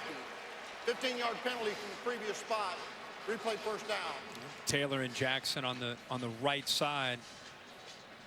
See him right here. Combination. One guy goes high, one guy goes low. And that's a rule that's put in to protect the defensive linemen and their knees. That's a crucial penalty because the Tide were rolling. That would have been a 1st down near the 35 of Michigan State. All the momentum, and said the ball's back up to the 35 of Alabama. Cost them about 30 yards. 15 of the last 16 for Coker, who is seizing the big stage tonight. And 1st and 25. Spins free, shows the strength, fires it to the bench. There was no one in the vicinity. And it didn't get crossed to line of scrimmage. Yeah. He was outside of the tackle box, but that ball was 2 or 3 short of the line of scrimmage. Here comes the huddle. I think they're going to talk. See a flag. Yeah, they're talking, and eventually he'll pull the flag out. Maybe not. There is no foul in the play for intentional grounding. The quarterback was outside the pocket. The ball got past the line of scrimmage. 2nd down. Okay. I thought it looked like it was a yard or 2 short. D'Antonio agrees. Darian Harris was pressuring the quarterback, and Coker shows his escapability. He says, I was never called unathletic until I got here, and he really kind of chafes at the label. The line of scrimmage there was the 35.5, and it went out of bounds at about the 33. So they missed that one. Still 2nd and 25. Coker chased again, flips it to Henry on a screen, who could not keep his balance and steps out of bounds for a loss, and the Tide are going the wrong way. And go back to that last play. As I said, the ball's at about the 35.5. The ball, there's the 30. Ball goes out of bounds at about the 33, 34 yard line. I don't know. I mean, the line judge is standing at the line of scrimmage, and the ball went to his left. The ball went to his left. He's right at the line of scrimmage. Nevertheless, it is 3rd and 31.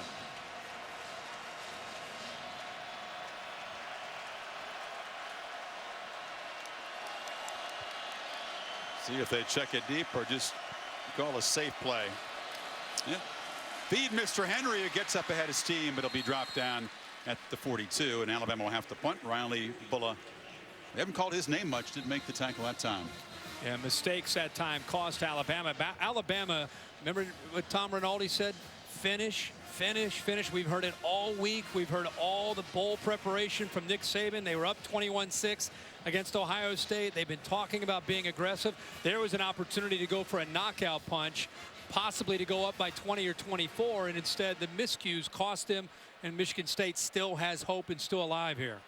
Not finishing against the Buckeyes, who outlasted, outplayed the Tide a year ago in the semifinals in New Orleans. That really shaped the motivation, the hunger for the Tide this season, and see how they handle the lead here. You're right, missed opportunity to add to it. Scott, it's a punt up into the jet stream. Kings from 5. Knocked down at the 15. So a long way to go for Connor Cook. Down 17, late 3rd quarter.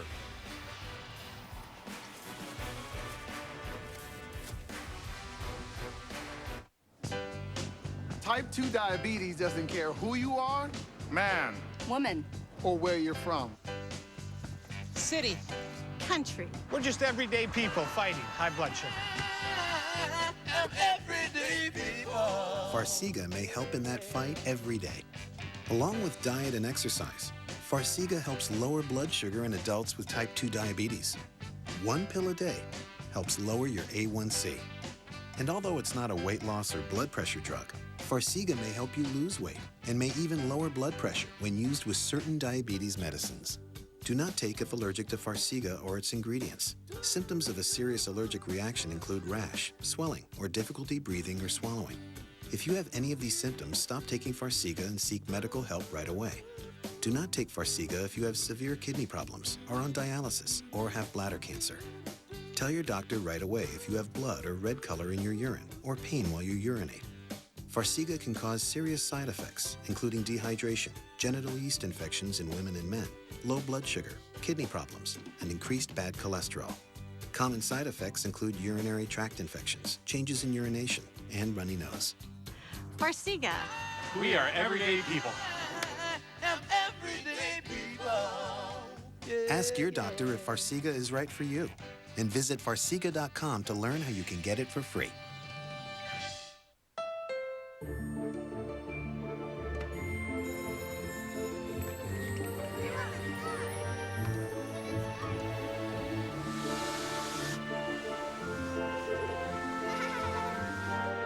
It's the perfect time to get the gift you've waited for all year.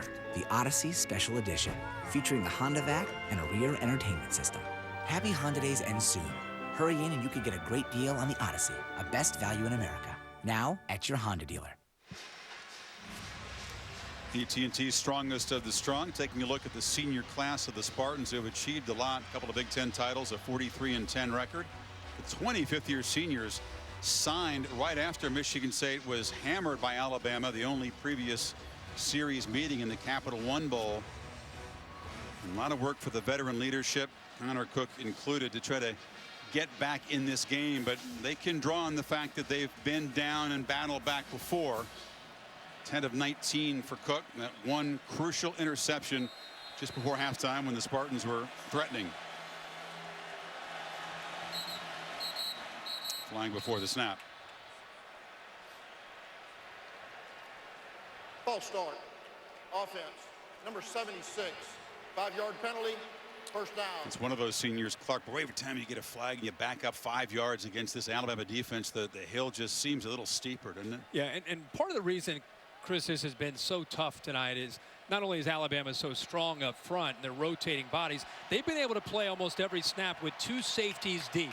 And by playing with these two safeties back here deep, it takes away the deep threat out here, and it forces Connor Cook to find opportunities here, here, and here, which is tough to do when they throw the football and you have two guys deep and you still have 5 underneath in coverage.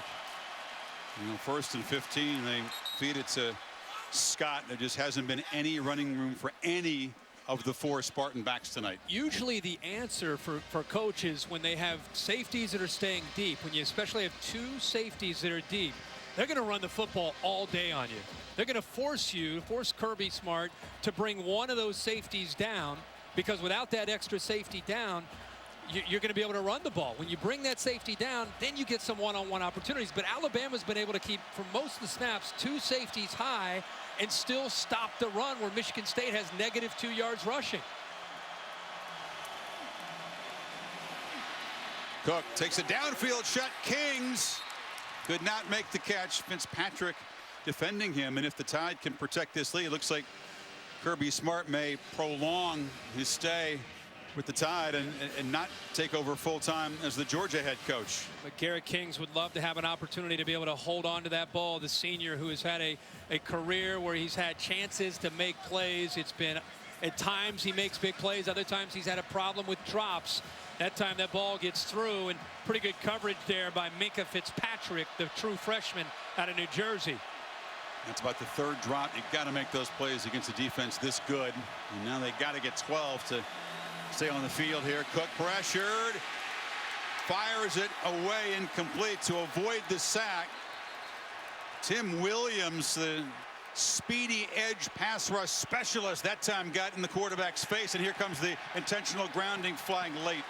Yeah, he just threw that football. There was nobody there. He's not outside of the tackle box. Offense, number 18. The quarterback was in the pocket. There was no eligible receiver in the area. Lost it down at the spot of the foul. 4th down. How about Tim Williams? 4 sacks in the last 2 games. Just incredible technique with his spin move there. They work so hard on that. He has the left hand that just pulls that offensive tackle and pushes him through. Gets home to the quarterback. Remember, they're rushing 4 guys. They've got 5 underneath to take away the underneath throws, and they've got 2 deep. What are you going to do? Barger backed up to his end line here. Gets it away quickly. Jones is driven back. It's a nice punt, but he's got room. Cyrus Jones with a crease to the sideline. Still running. Touchdown, Alabama.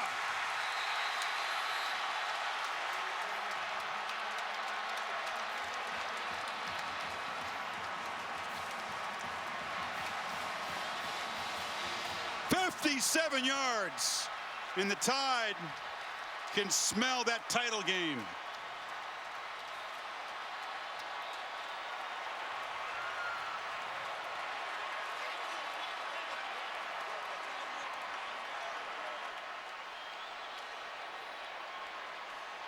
Non-offensive touchdowns have been a big part of this team's success this season. 9 of them now, Kirk. And the slash intentional grounding that Tim Williams forced put Cyrus Jones in a position to have a chance at a big return by pushing Michigan State deep into their own territory. And Cyrus Jones driven back. Grabs the kick beyond the Spartan coverage, and the 4th time this season, number 5 has taken one to the house. 24-0 Alabama, and the deficit growing bigger for Cook. A pick, and now a punt return. What a night from number 5.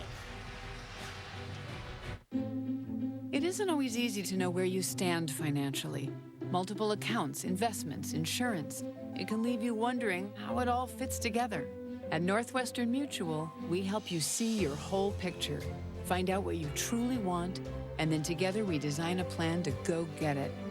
There's a confidence that comes in knowing what financial security is and doing what it takes to achieve it. At Northwestern Mutual, we help you live life differently. We're heading to Daytona. You guys want to tag along for a bit? We have a very important tea time.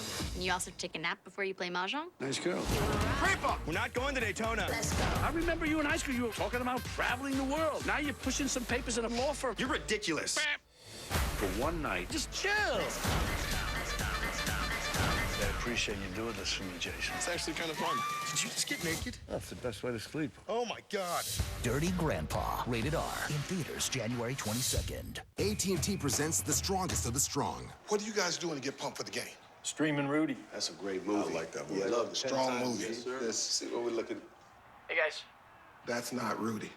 That's actor Sean Astin. Yeah. Rudy. You can call me Sean, guys. It's been 22 years. Come on, Rudy. Relax. Please call me Sean. Rudy! Rudy! Rudy! Get stronger with AT&T, the network with the nation's strongest 4G LTE signal.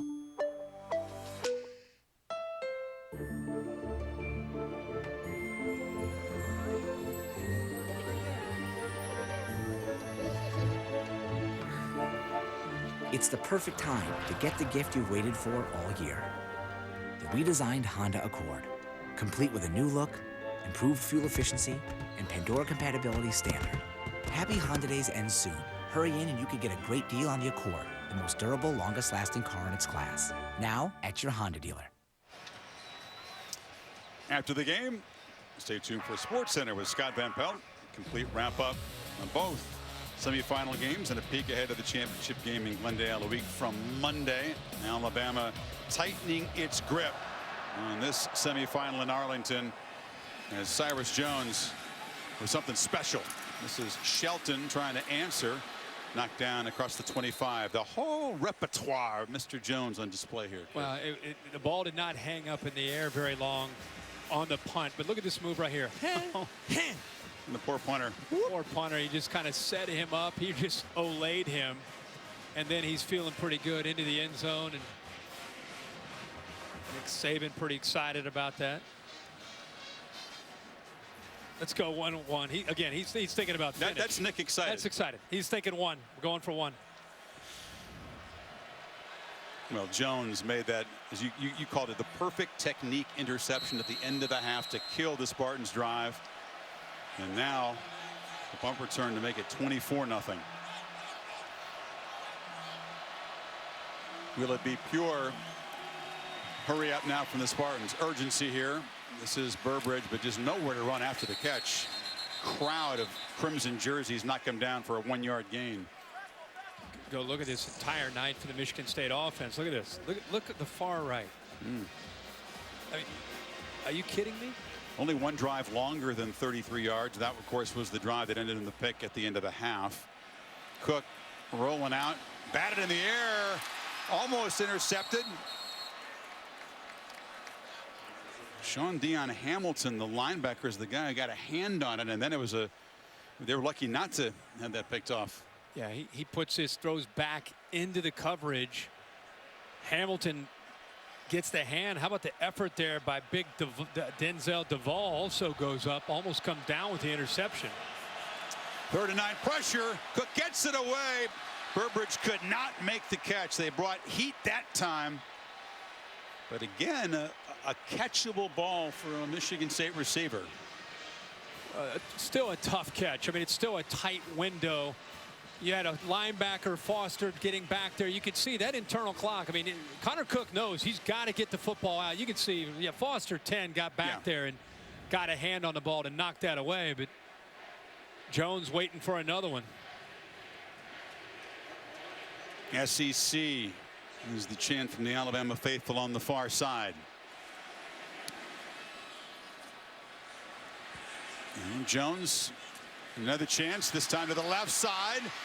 Gave that little high step move again and got across midfield. He likes that Walter Payton little like hesitation move. You know, he lifts that leg up.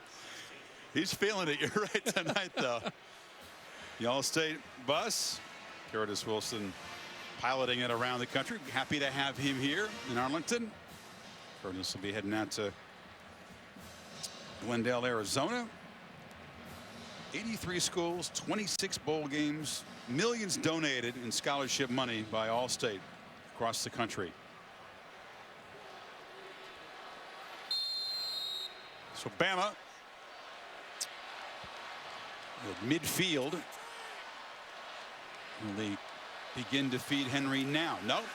Lane Kiffin still wants a play action shot down the field. Ridley running free, got a touchdown.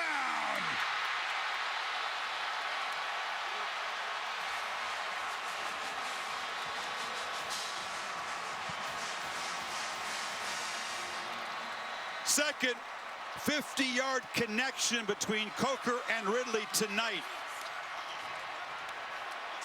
And it's the exact same way that they attacked them earlier. It's the way other teams have tried to attack Michigan State.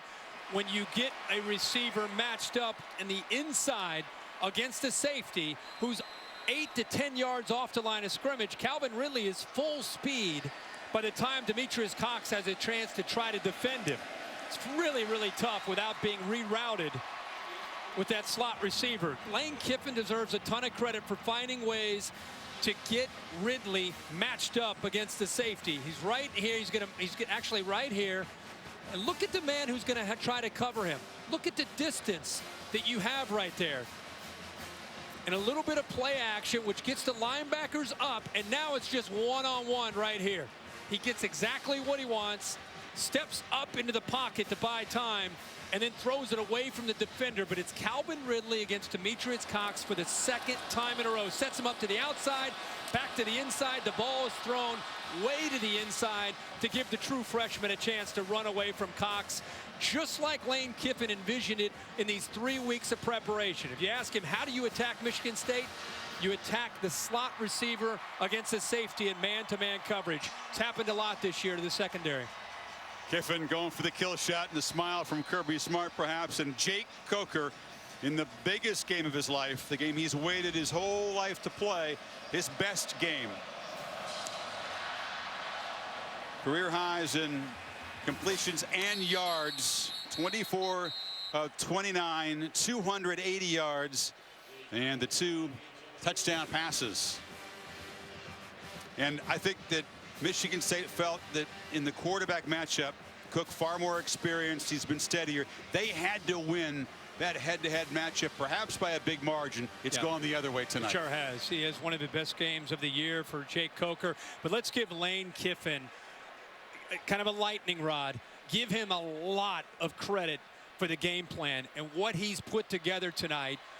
So much about Derrick Henry, but tonight it's about a quick passing game and taking some chances downfield when it was right.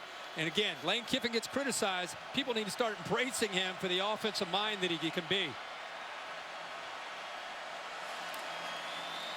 You know, they feed Scott down 31 now, final couple minutes of the third quarter. It's been a Lane Kiffin kind of night. He has been criticized. There was even some internal criticism because he wasn't playing to the strengths of the offense, which was the best player, Derrick Henry. Tonight they began from the start, Kirk, to use him as a decoy, and they gave what the defense. I think early in the year, Chris, he tried to take the blueprint from 2014, the success of Blake Sims and Amari Cooper, where they were spread and tempo, and they tried to figure out if they could run that this year with this offense. And when they lost to Ole Miss, they scrapped it and went back to finding a way to just, we're going to run the football with Derrick Henry and play action pass. Shelton, short gain near the marker at the 35, and they will move the chains. And by the way, they have grown not just with Jake Coker and his confidence. You know about Derrick Henry. The offensive line is a lot better than where they were early in the year. And how about Calvin Ridley and our Darius Stewart, the receivers that lead that group of wide receivers? They also now are a great complement to Derrick Henry in that running game. Julio Jones passing the baton to Amari Cooper, part of that championship team. And now to Calvin Ridley. Tide have had a streak of premium wide receivers. This is the Spartans wide receiver, Burbridge in at Wildcat with Scott next to him. He keeps it. Shows the speed on the edge, a stiff arm driven out. First down across the 45. With a few successful running plays for the Spartans tonight.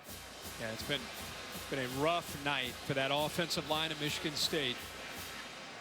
A veteran group that really prided themselves, and they were pretty public about their confidence and what they felt that they could do. They felt that Alabama's defensive line had never seen an offensive line like Michigan State's. I don't know if that's the right thing to say publicly about the Alabama defense. Yeah, I wouldn't stoke them up. No, I would not either. That 11-yard run was the longest of the night. It gets them into plus territory. They now, before that play, had a net 2 yards rushing. A couple more there. Chris, you brought it up earlier about how the defensive line from Alabama is not just talented, but they kind of are the pulse of this team. And when you have a team that self-polices itself at practice and away from the practice facility, they kind of keep their eyes on players. Players fear them because of the consequences. That's a brotherhood on that defensive line. Almost an interception on the far side on the final play of the third quarter. Marlon Humphrey broke it up, intended for Kings. Alabama 31-zip at the end of 3 in Arlington. Back after these messages at the Goodyear Cotton Bowl Classic.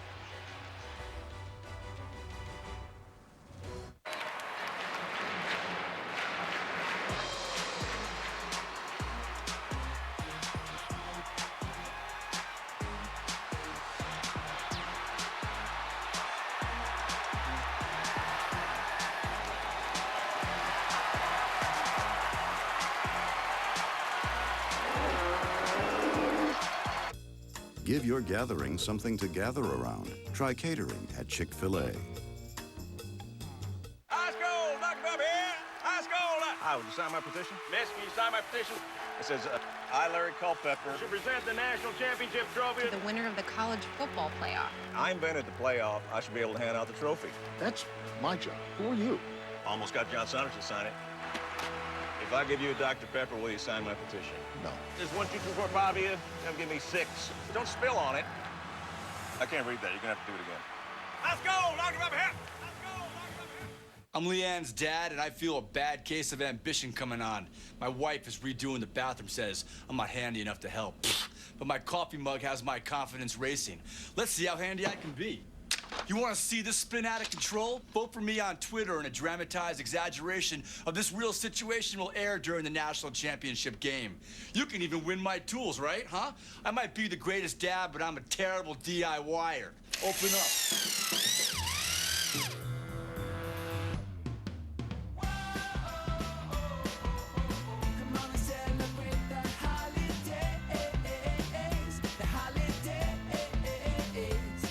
The holiday season is here, and it's time to celebrate. With the best savings of the year, we're making this holiday the happiest of holidays. Right now, get the Santa Fe Sport with 0.9% APR, $750 in total savings, and no payments for 90 days. Hurry in today. I'm really into this car, but how do I know if I'm getting a good deal? TrueCar knows exactly how much people have been paying for the car I want. I tell TrueCar my zip and what car I'm into, and it shows me the TrueCar curve. This shows the range of prices people in my area actually paid for the same car. Looks like these folks paid a little more than everyone else. And this guy got the deal of a lifetime. This is how car buying was always meant to be. This is TrueCar.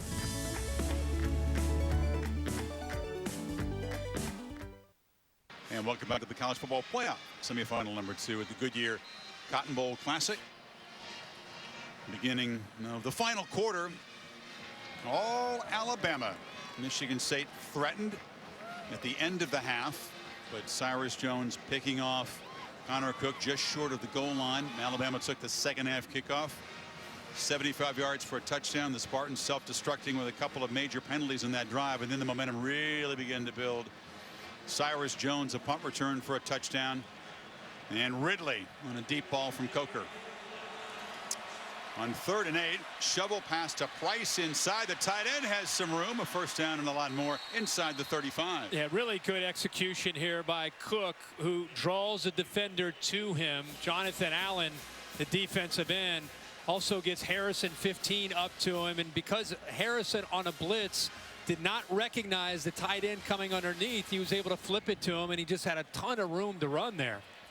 One of the better executed run play, or actually it's a little flip, little shovel pass plays we've seen tonight.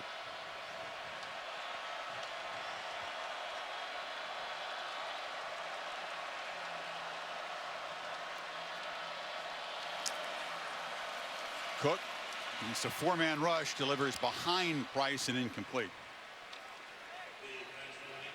That previous play was one of the few blitzes we've seen from Bama. They've not needed to blitz at all tonight. Controlling things with their depth on that defensive line, rotating bodies to stay fresh, and whether Michigan State's running or they're in pass protection, has just been domination up front.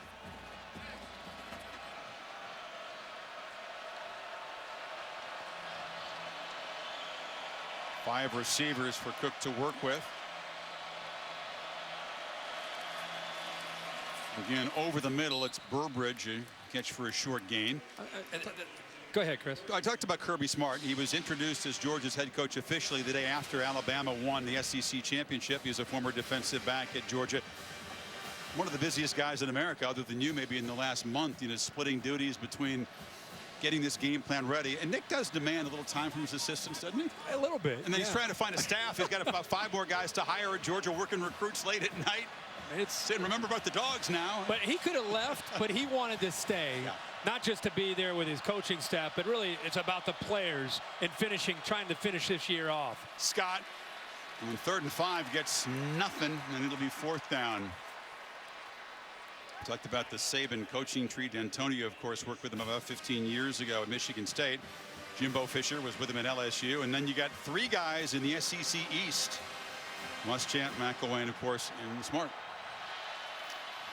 That play is knocked down on 4th down by Reggie Ragland, and the Tide will take over. And Kirby Smart over there jumping around with his linebacker, one of the leaders. Chris, this is what's going to be great to see when Clemson plays Alabama. It's the test the athletic ability of the linebackers. Reggie Ragland moves to defensive end from time to time, and that time he did. How about the athletic ability on a big 4th down to go up and knock that football away?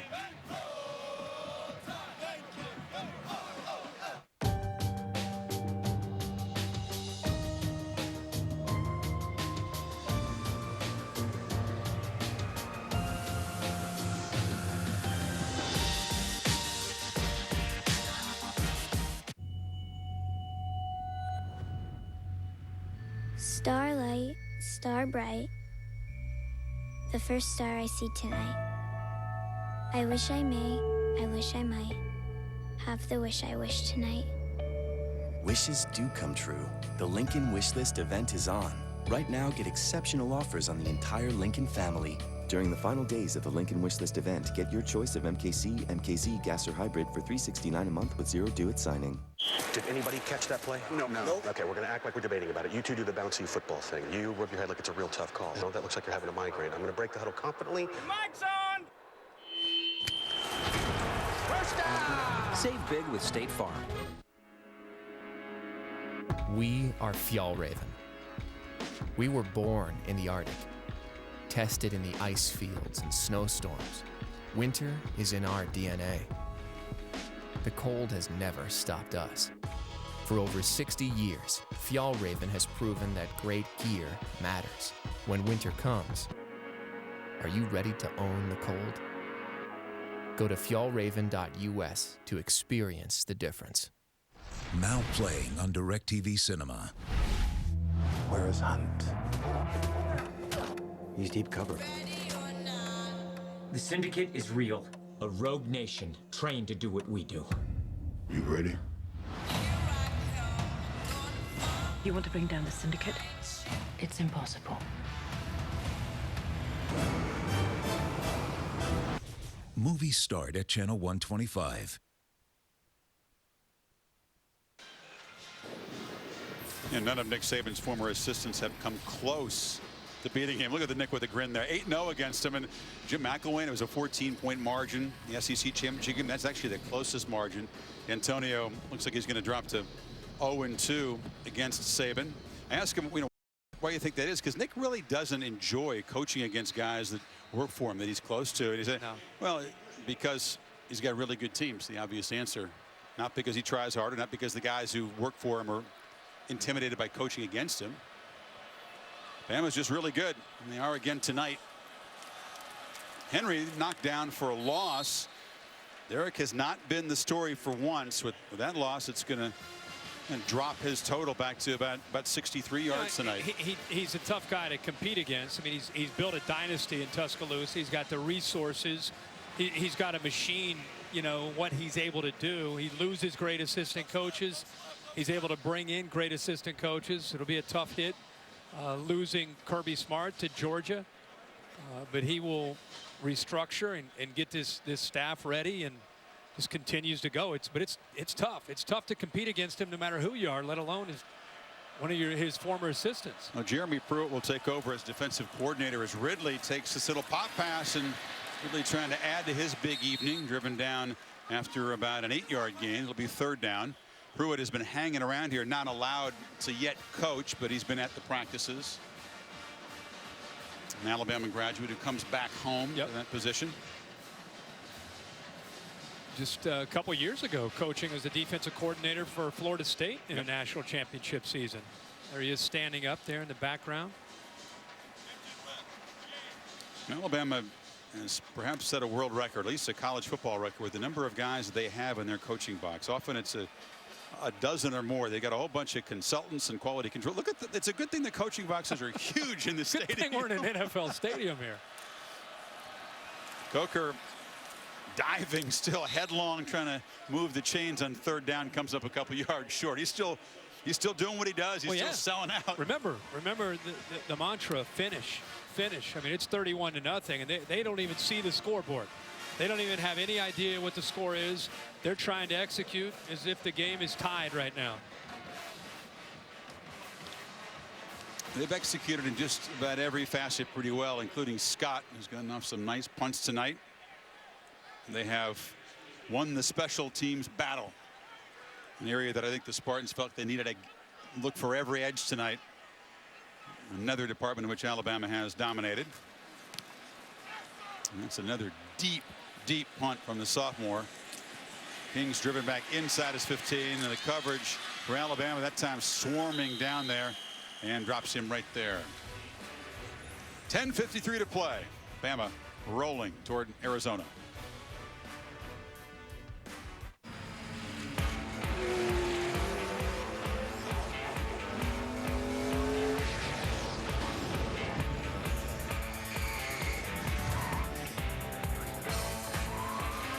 Experts choose Goodyear. And everything we learn making these tires inspires what we roll into yours. Goodyear, more driven.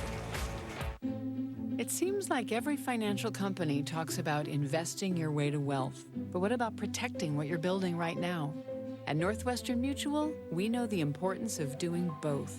We combine personalized investment solutions that help grow your wealth with world-class insurance that protects what matters most to you. This whole picture approach is just one of the reasons 96% of our clients stay with us year after year. At Northwestern Mutual, we help you live life differently. Starlight, star bright, the first star I see tonight. I wish I may, I wish I might, have the wish I wish tonight. Wishes do come true. The Lincoln Wishlist event is on. Right now, get exceptional offers on the entire Lincoln family. During the final days of the Lincoln Wishlist event, sign and drive off in a new 2016 Lincoln MKX for $489 a month with zero do-it signing.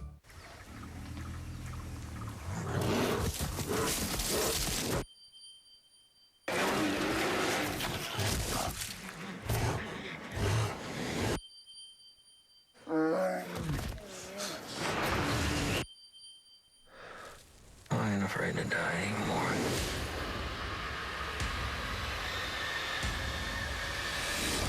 I've done it already.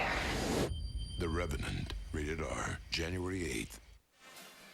The Goodyear Cotton Bowl Classic, brought to you by Goodyear. Follow at Goodyear on Twitter for big daily prizes. #Goodyear. Northwestern Mutual. We help you live life differently. The Lincoln Wish List event. Visit your Lincoln showroom today. And DirecTV. Call 1-800-DirecTV. For this game, there's a blimp decal in one of the windows of this place. The real blimp is overhead. Aerial coverage brought to you by Goodyear. Everything Goodyear has learned making tires that go the distance inspires what they roll into yours. Goodyear, more driven. There it is.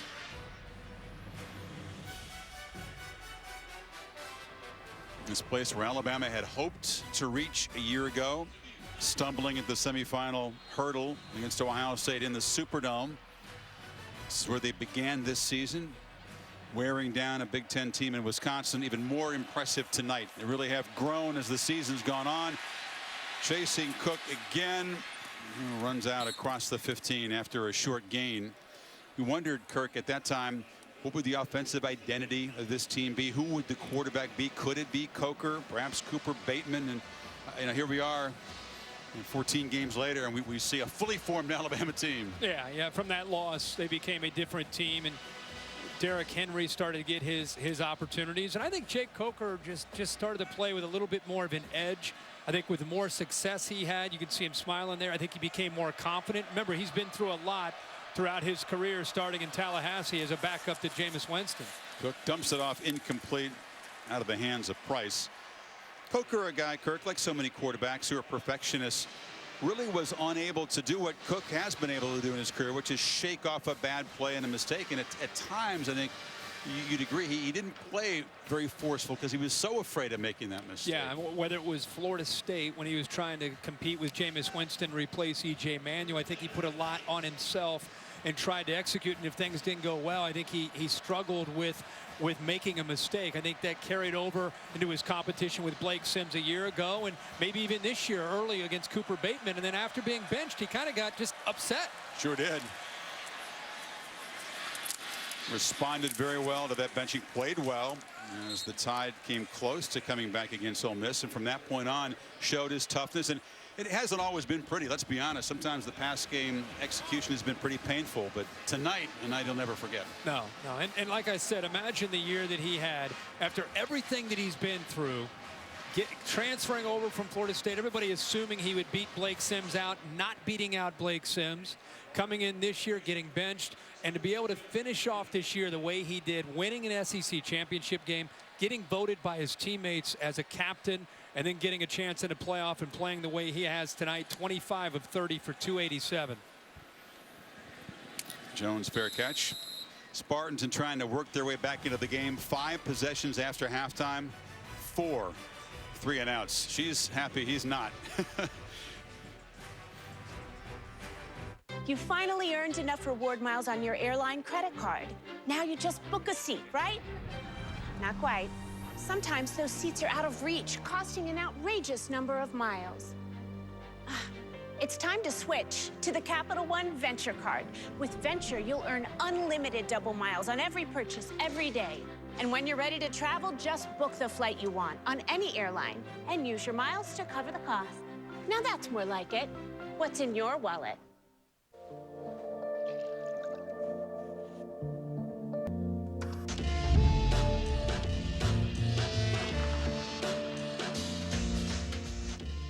AT&T presents the strongest of the strong. This kid's one of the strongest receivers I've ever seen. Hold on, Bo. You're standing next to the strongest receiver of all time. Thanks to 2 of the strongest quarterbacks of all time. And don't forget, the strongest running back of all time. Were you the strongest running back? Guess you were. Get stronger with AT&T, the network with the nation's strongest 4G LTE signal. Check me out. I'm a do-it-yourselfer. All the enthusiasm and optimism.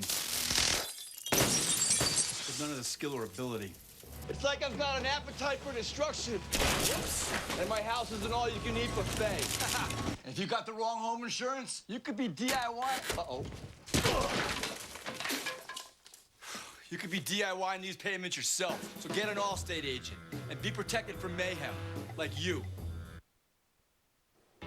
Sage Steele here in Times Square for Dick Clark's New Year's Rockin' Eve with Ryan Seacrest. My favorite act of the night coming up in just a couple minutes. Carrie Underwood, exactly 11:39 p.m. Eastern and Pacific on ABC.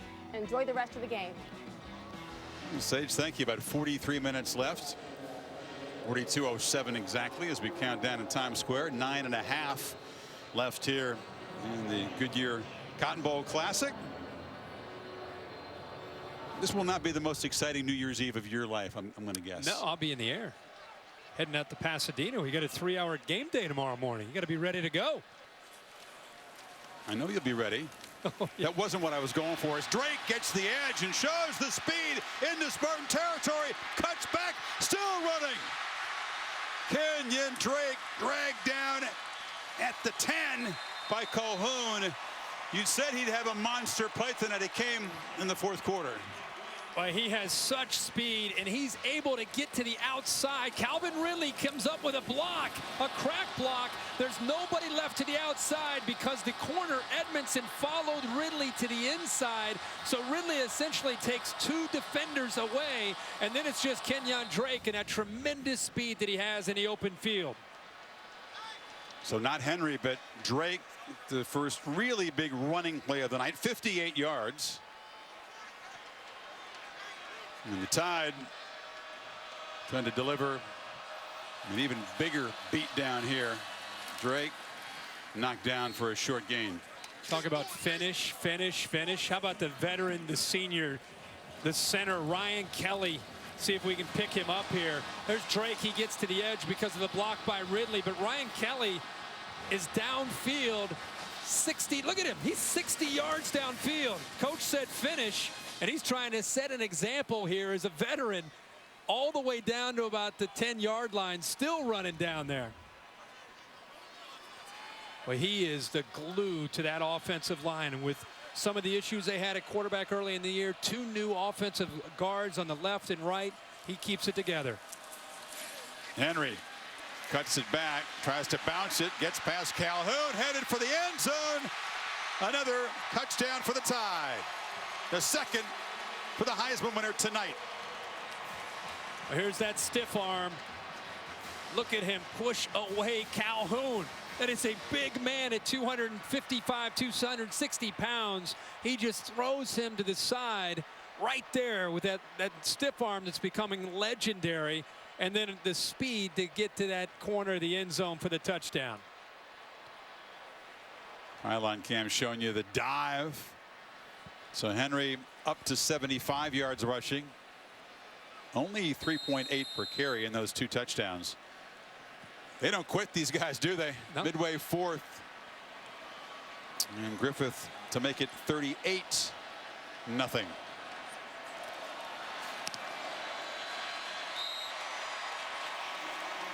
Not the busiest or the biggest night for sure for his season. Other guys have shared the spotlight, but Henry with a powerful move reaches pay dirt for the 2nd time.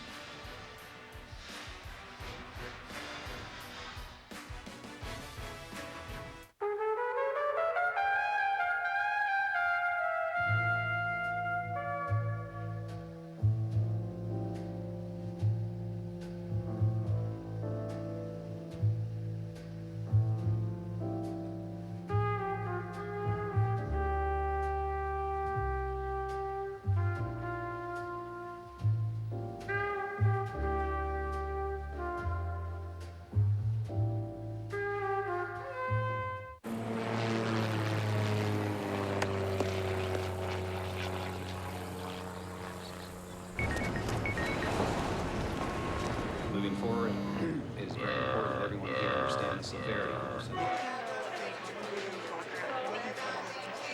Now 1 Charlie 7 November, Roger, thank you. Give your gathering something to gather around. Try catering at Chick-fil-A.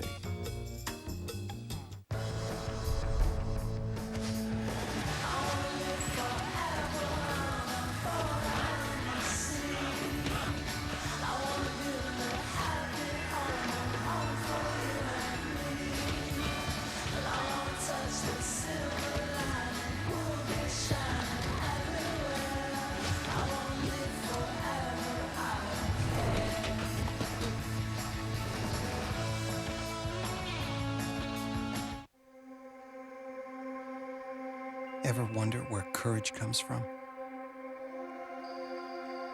Where one finds the strength to believe in solutions that seem impossible? It takes a Spartan's will to understand that by working together we can solve the world's biggest problems, from renewable energy to fighting malaria. After all, if we don't do it, who will? Spartans will.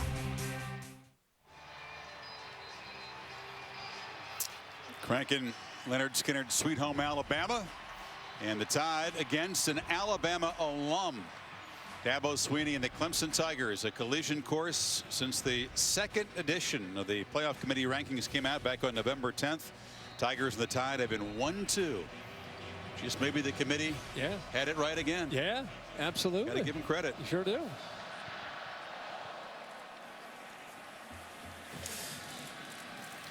As we begin to talk about the championship matchup a week from Monday, reminder that tomorrow on ESPN, Battle Frog Fiesta Bowl gets things going at 1 o'clock Eastern. Fighting Irish against the Buckeyes. Who's going to be more motivated in that game? The beauty of the Rose Bowl.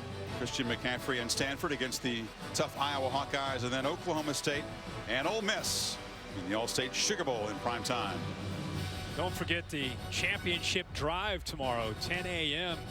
Eastern on ESPN. Over at the Rose Bowl will lead right up to the Fiesta Bowl with Ohio State and Notre Dame. You got any gas in the tank left for that, my man? You gonna get out there in Pasadena? Are you kidding me? We'll be courtside right there on the field in the corner. Perhaps Connor Cook's night in career are finished. It's Damian Terry, the sophomore. No, Cook's actually still in the game, but with Terry, he's playing quarterback, and he's going to take off. And the talented runner who took turns with Tyler O'Connor in the win at Ohio State makes the first down. Yeah, he had carries the football, does a really good job with his athletic ability. Gives this Alabama defense a little bit of a different look. Picks up some yards. And Cook is still in there. They just brought Terry in and tried to trick the Tide. Picked up some yards. You don't think Alabama's defense, with many of the starters still out there, are intent on protecting the shutout, do you? And it's a throwback to Price, and gets a block on the edge, muscles for about 5, and gets knocked down, and a flag comes out for a late hit on the Tide. The late hit looked like it came from an Alabama player on the sideline. Looked like Tim Williams actually made the hit. He's not even on the field. Brian Anderson chased him out of bounds, 22. After the play, personal foul, late hit, defense number 22, 15-yard penalty from the dead ball spot, automatic first down. Watch, Ryan Anderson pushes him out of bounds, but he pushes him right into Tim Williams. He gives him a little shove here, but guess who he shoves him into? He brings that forearm up into the face of the tight end. Penalty moves it to the 42 of Alabama. And for pride, certainly the Spartans would love to get on the board here. Cook flips it short. And London's knocked out of bounds. Another first down. You recall the 21-0 shutout of LSU, the payback game of the BCS championship game in the Superdome. That's the last shutout in Alabama's bowl history. Well, that is the motivation right now.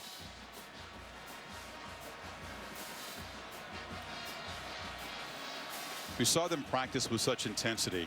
Clearly, Nick Saban knows what he's doing, but you did wonder, did they leave a lot on the practice field? Would they have that edge, that energy needed for the game after practicing so hard, hitting so much?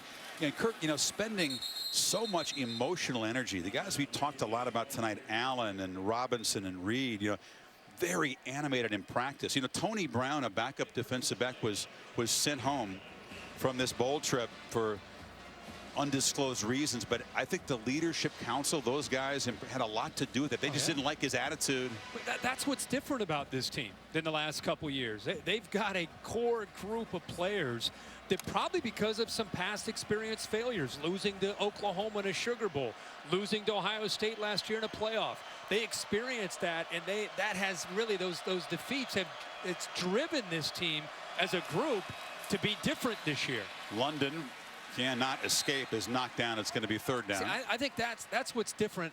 You watch Alabama, you see their front, you see all the talent, you see all these recruits that they bring in, but you go back and look at the championships that Nick Saban's won, and there's been a leader. There's been 2 or 3 guys on defense, and Reggie Ragland's one of those guys. There's been 2 or 3 guys on offense. The intangibles of this team are every bit as strong as the actual physical aspect of the XOs of this team. And when you have both, you have a special group. And Saban has a special feel about this team for the reasons you just said. He really wants to win a championship for their sake. Really not to add to his total, and you can believe him when he says that. I mean, obviously, getting to number 5, truly special, within 1 of the total that Paul Bryant had at Alabama, and 3 of Bryant's national championships were shared titles, and the 2 wire polls were split. 3 were outright. This potentially, if he can beat Clemson, a 5th for Saban. And instead of Michigan State trying to kick a field goal to avoid the shutout, they're going to go for it here on 4th down. And the Tide fans, who are all still here, are up and making noise.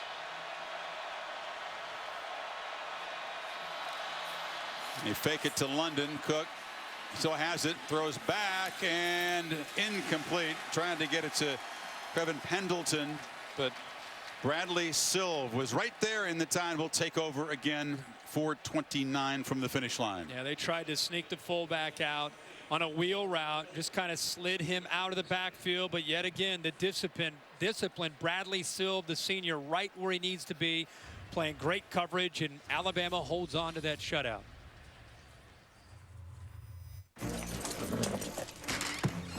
Whoa. Father, why can't we have DirecTV like the McGregors do? We're settlers, son. We settle for things, like having cable instead of DirecTV. Hey, Jebediah, how's it going? Working the land, hoping for a fertile spring. All right. So, we have to live with lower customer satisfaction? I'm afraid so. Now, go churn us some butter, boy, and then make your own clothes. Yes, sir. Don't be a settler. Get rid of cable and upgrade to DirecTV. Call 1-800-DirecTV. So what's your news? I got a job. I'll be programming at GE. Oh, I got a job too. At Zazzy's. The app where you put fruit hats on animals. I love that. Guys, I'll be writing code that helps machines communicate. I just Zazzied you. Look at it. Oh. I can do dogs, hamsters, guinea pigs, you name it. I'm going to transform the way the world works. I programmed that hat, and I can do cassava melons. I'll be helping turbines power cities. I put a turbine on a cat. I can make hospitals run more efficiently. This isn't a competition. So Alabama takes over. Their opponent a week from Monday in Glendale, Clemson. They met 15 times. Alabama has won the last 12. Of course, Dabo Swinney was a receiver for the Crimson Tide, part of that 92 national championship team under Coach Gene Stallings is very important to him. Other connections between the schools, of course, Danny Ford, who won Clemson's only previous championship. An Alabama grad, as we see the talented true freshman Bo Scarborough has had a knee injury much of the season, but a monster future. He figures to take over the Derrick Henry role next year. Well, he'll definitely be in the rotation and be in the mix along with the true freshman Damian Harris. But Jake Coker's night is over, and Cooper Bateman now in, and it's nice to see a big smile from Jake Coker. You know, he's been under such stress and just dealing with being the quarterback at Bama. He goes 25 of 30 in a playoff game for 287 yards and more importantly in command without making any mistakes. Congratulations from Derrick Henry to his quarterback. You were the man no, tonight. For real. He's for real. You were the man. Yeah, you playing tonight. Scarborough, he wants to make the most of his opportunities, and he's a load too. And look at the Alabama bench. Look at the top there. Look at Cam Robinson and Yvette. Look at him. Look at him. That's what you love to see is instead of the starters drinking water and talking to each other, look at Jaron Reed. This is a great example of what's different about Alabama. The starters are just as excited for the backups because they're out there competing. Look at them. They're all up near the sideline cheering on these backups that are in the game right now. That's the mark of a great team. The motto finish. By the way, don't think that they think they're finished tonight. There'll be no big celebration. Reaching the championship game, never the goal for Alabama. Being the last team standing is really the only thing they play for. And now it's another true freshman, Damian Harris, who's a talented back, getting his turn. We saw Clemson play tremendous defense in the second half. They really wore down the Sooners. Shaq Lawson, one of their defensive leaders for the Tigers, went out very early. He, by the way, has said he expects to play. Great. He's got a knee injury. We saw him on the sidelines with the ice. He didn't come back in after going out, but he says at least hopefully that he's going to be ready to play a week from Monday. You brought up Dabo Swinney, and how exciting will it be to see Dabo Swinney, not just against Alabama, but Deshaun Watson's playmaking ability, the ability to throw the ball to those wide receivers, the way he can run and create. He's the poster boy as far as quarterbacks that give Alabama trouble. And we're going to get to see that matchup against that Alabama defense. Scarborough hit for a lot. No doubt the Capital One pivotal performance goes to tonight. Jake Coker. So Ridley, this was the 50-yard play that set up the 1-yard run. This was the one they gave to Ridley on the review. The tremendous hand strength in that catch. And then the true freshman running free, winning the one-on-one matchup. Almost a flawless night for number 14. It really was. Sure was. Playing with confidence, playing his best football at the right time, going into that championship game. Exactly, and you wonder how this will carry forward because this has not been the Coker we've seen all that often this year, let's be honest. And now Kiffin perhaps will really believe that he can count on this quarterback. Bateman, meanwhile, trying to make his mark. delivers a low throw. You know Henry's a given. If Coker can play like this, you've got Ridley out there. Offensive line doing its job, and we know about the defense. Tough to handle. They'll be a 7-point favorite over Clemson. The Bear, Chris Felica, informing us of that early line. He already has that information. I can't say enough about Lane Kiffin, Chris. I mean, he is a coach that has had, you know, when he was hired by Nick Saban a couple years ago, even the Alabama fans, their ears kind of perked up like, Lane Kiffin's going to work for Nick Saban? And think about his demeanor watching him at practice. You don't even know he's on the practice field. It's almost like Tom Landry as far as his approach and how quiet he deals with his quarterback. I've never heard that comparison made. Lane Kiffin and Tom Landry. I'm saying his demeanor. No, I know what you mean. And the way he talks. I'm not saying, you know, I'm not saying his antics and some of the things he does, but I'm just saying the way he talks. It's like he's whispering to his quarterbacks throughout practice. Exactly and they seem to respond to that too. The Ford GT postgame will wrap up this route by Alabama. And look ahead. We'll have the trophy presentation as well. And begin to digest very compelling matchup in Glendale, Arizona. Clemson will arrive undefeated. Alabama will arrive with an 11-game winning streak since that loss at home to Ole Miss. A lot of good memories in this season for the Spartans as well, as Connor Cook just flips it off short, incomplete. This is a season that will be remembered for a long time in East Lansing. The stirring comeback against Michigan, and then Ohio State, the rally against Iowa, that 22-play touchdown drive in the closing seconds. They reached what they call their goal, which is the Big Ten championship, and is usually going to be good enough to get into the Final Four, but we're overmatched tonight physically. No doubt. No doubt about it. Just 215 total yards for the Spartans. Cook fires, and Burbridge, who really wasn't able to make a big play, loses the ball that went out of bounds first.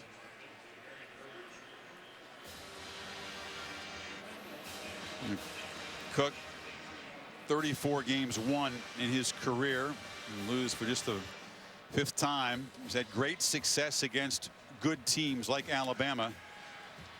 Wasn't helped by any kind of running game tonight.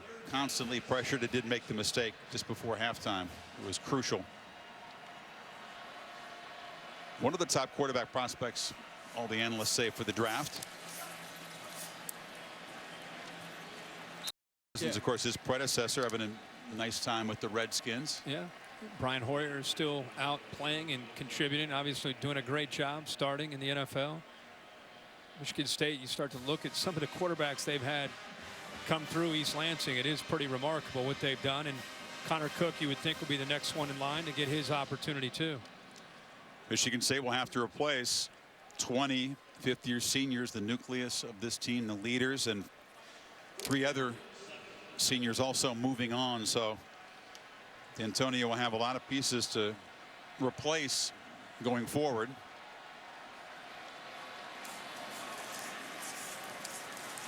Cook working over the middle, and the catch is made by D'Anthony Arnett out to the 45. The tough thing for Mark D'Antonio is he has brought this program so far in these last 4 or 5 years.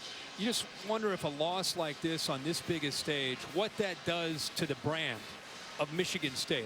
I would look at them, and you could argue that they have as many wins as almost anybody in the country in the last 3 or 4 years. Yeah, 5 11-win seasons in the last 6 as Cook flips it down. Leaping interception made by Dylan Lee, who's mobbed by his teammates. The senior with his first pick of the season. Wow, what a catch. How about him going up into the air, making the play, and then getting his foot down? Look at Kirby Smart's trying to make a play on the ball. He's over here. Nick's right there. Oh, he makes the catch, gets his knee down for the interception. That's a linebacker. Yeah. Two-handed grab, does get the knee and the elbow down as Cook is picked up for the 2nd time. You see his eyes watching that ball. We're going the other way. And that secures the shutout. Almost a smile from Nick there. A lot of smiles from from Lee and his teammates. And with one more game to go, it'll be an interesting challenge for Tom Rinaldi to see if he can get a smirk. Because he still have one more ball game to go. And I'm not counting on that. It's Bateman out for victory formation. Total team win for the Tide. Defense set the tone, blanking the Spartans. Alabama bullying the Big Ten champions and booking a spot in the national championship game opposite Clemson in Glendale a week from Monday. Emphatic and dominant.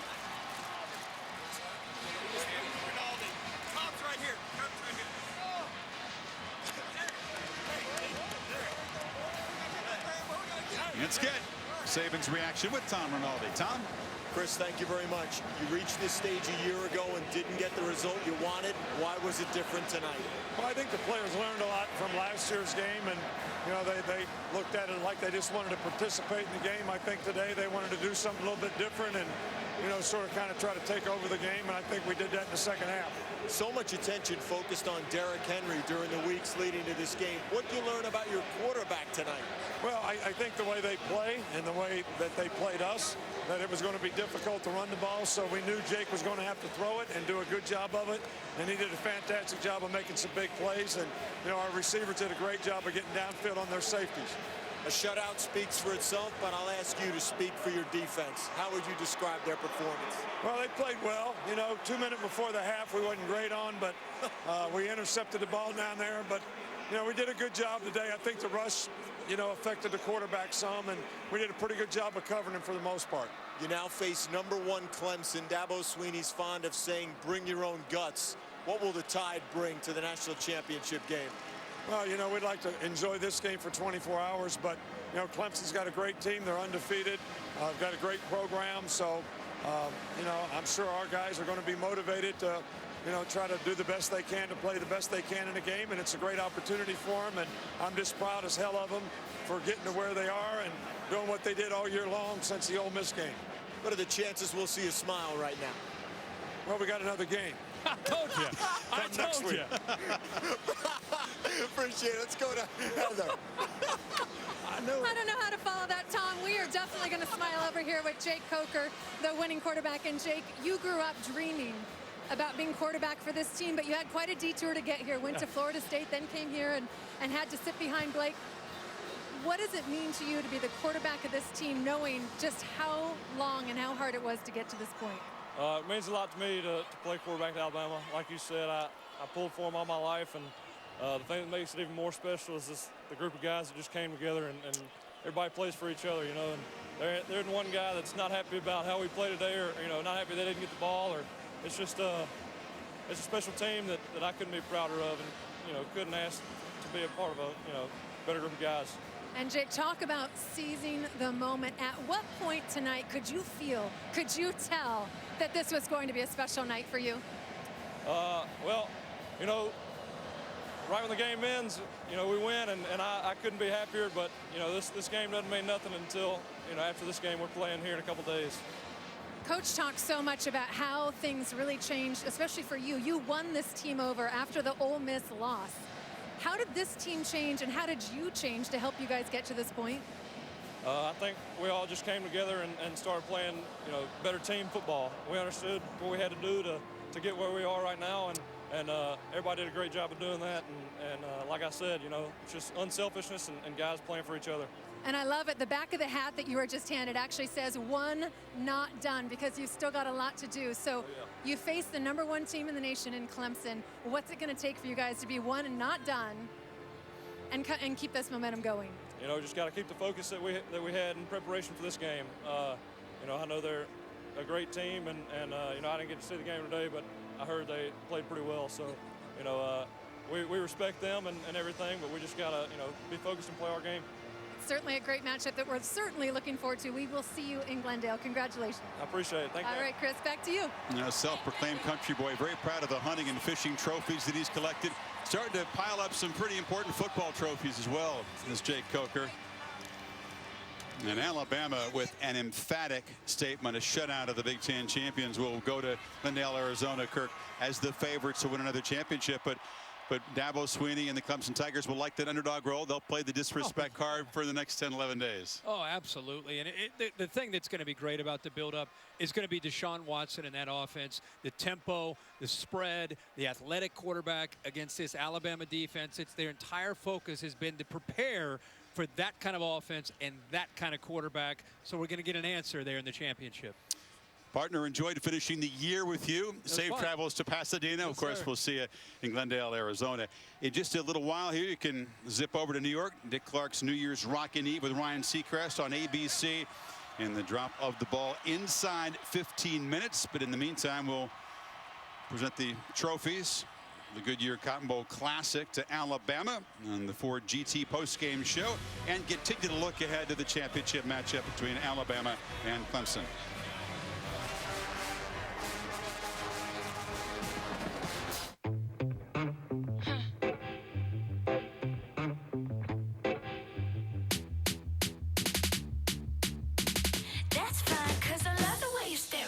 Stand out by design.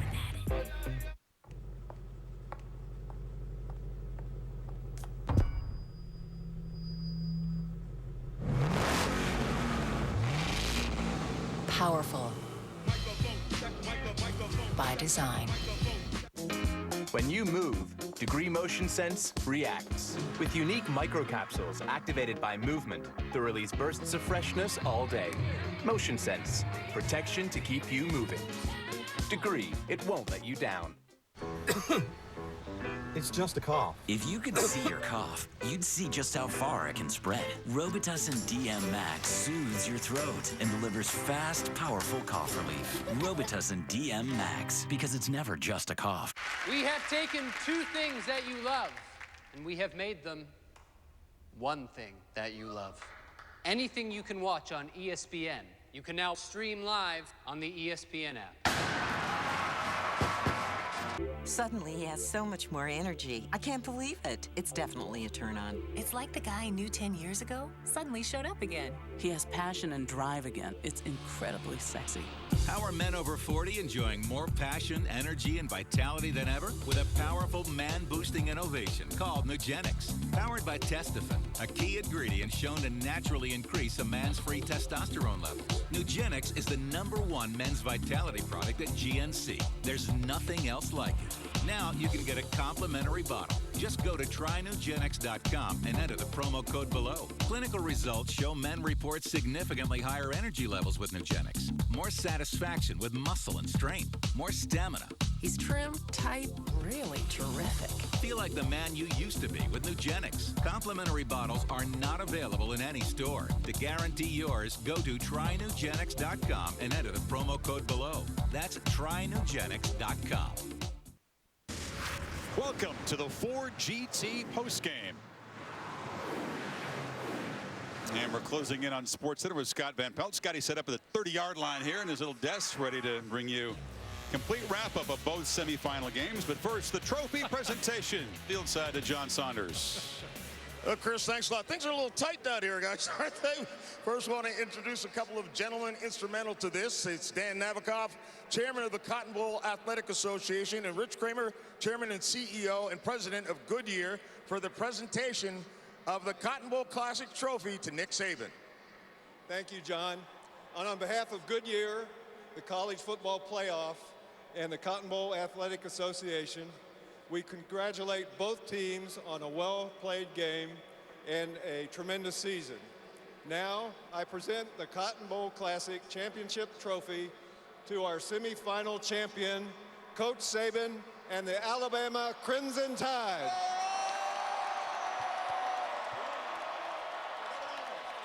Congratulations and good luck in Phoenix. Congratulations, Nick. Another one for the trophy case. You guys were in a semifinal last year against an Ohio State Buckeyes team that went on to win the national championship. Did you guys learn something from that experience? I think we learned a lot. I think last year we sort of participated in the game. You know, this year we really wanted to come and make a statement and, you know, do something special. And I'm really proud of the guys for the way they played today, the coaches for the great job that they did, the preparation. The Cotton Bowl folks have been great all week, so this has been a fantastic trip for us. I don't know if you're aware of this yet, but you had more points than they had yards on the ground. And that is saying something about your defense. Well, I think our defense did a great job today, but I think this is a great team win. Offense made some big plays, scored some points. We scored a touchdown on special teams, so this is a great team win. That's how we wanted it to be, and I'm proud of all of them. You knew coming into the game that they'd be keen to stop your Heisman Trophy winners, so you knew you'd have to throw the ball a little bit to be successful, and you guys were pretty successful at doing that. Well, we knew we might struggle a little bit to run it against them, and we knew we had to have some run-pass options, and Jake did a fantastic job of throwing the ball and taking advantage of that, and we did a really good job today, so really pleased with the way we played offense. I know you well enough to know that the minute this game was over, went to 0-0s, that you started thinking about the Clemson Tigers and what you have to face in the championship game. What do you expect in that type of game? Do you expect to grind it out early like this one? No, we really haven't thought about who we would play in that game yet. We know we're going to play Clemson now, so we'll zero in on them. They have a great team and a great coach and have had a fantastic season. But, you know, I'm proud of the way our guys compete in the game, and we'll do everything we can to help them get ready to have a chance to be successful in a national championship game. I have just one more question, and that is the fact, normally you win this game, and that's it. You raise the trophy, and you're the champion in your previous experiences. This is a little bit different. Does it change your preparation or thought process going into this? Well, I think the playoff is really good for the fans. I think it creates a lot of interest and excitement, and you know, our team has really appreciated the opportunity to be here, and we appreciate the opportunity we have next week against a very good Clemson team. Nick, congratulations. We'll see you in Phoenix. Gentlemen, congratulations right now. Let's go up to Chris Fowler and Kirk Herbstreit. Guys. And the confetti begins to fly. John, thank you. Man not known for glowing adjectives, finds a few. Clearly gratified and proud, but knowing there's a lot more work to be done, because anything short of a championship is not what Saban and the Tide open the season hoping for. No, and I think both Clemson and Alabama, you know, this new territory for teams. You celebrate, but you know there's another prize that's much larger that's out there on January 11th. So it's kind of a 7 or 8 as far as celebrations go.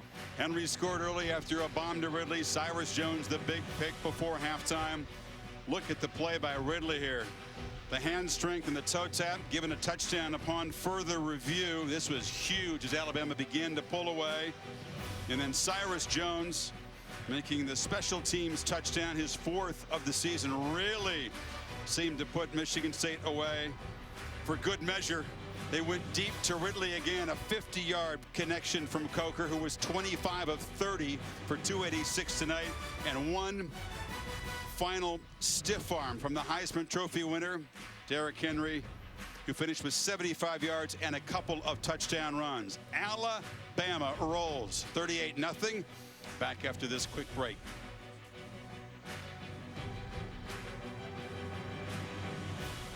The Ford postgame is brought to you by Ford. We go further so you can. And Sherwin-Williams. Make the most of your color with the very best paint.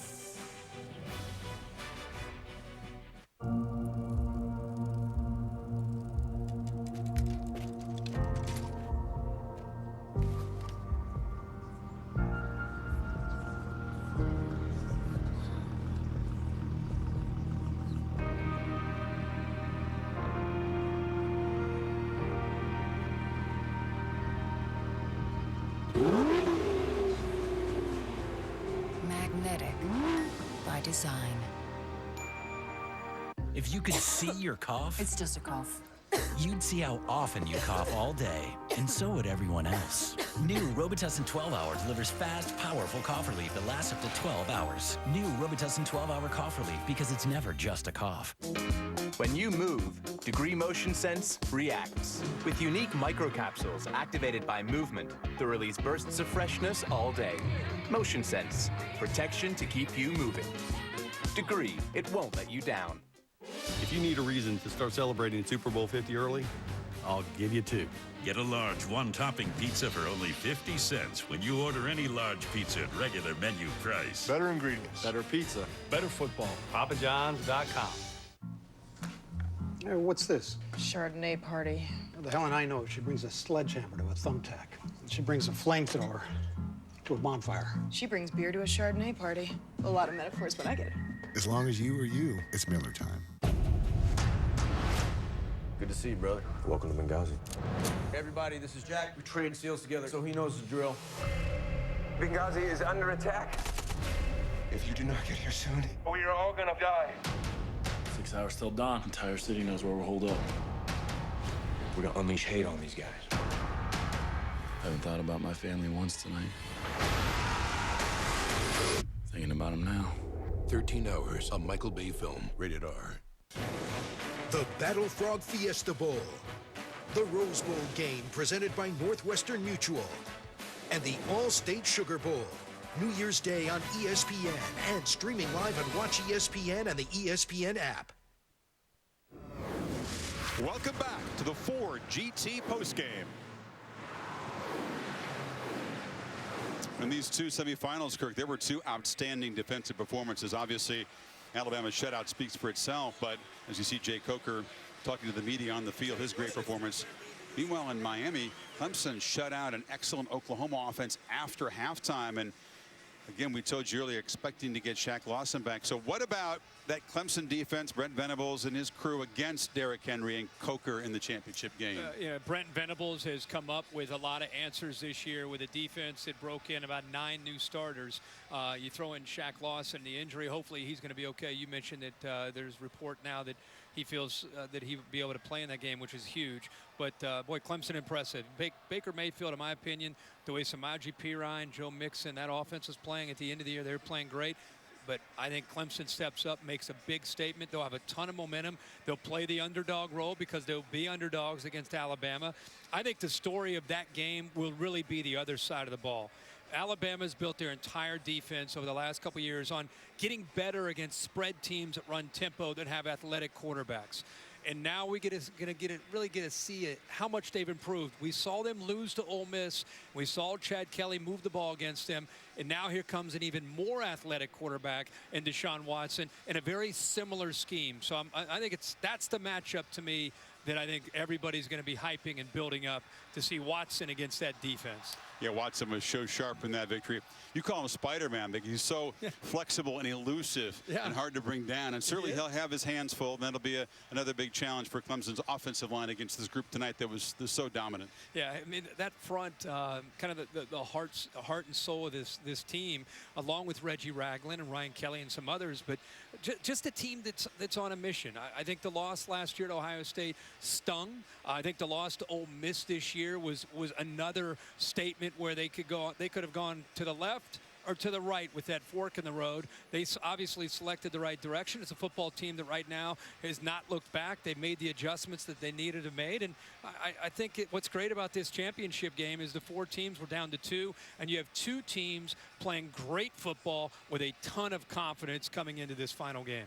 Yeah, Saban seeking his 5th national championship, and Dabo Swinney and the Clemson Tigers seeking a milestone win for the program. His last national title was about 3.5 decades ago. Has always been fighting within their own state with the Gamecocks, trying to get up and over Florida State in the ACC. They did both of those things this year. They are perfect.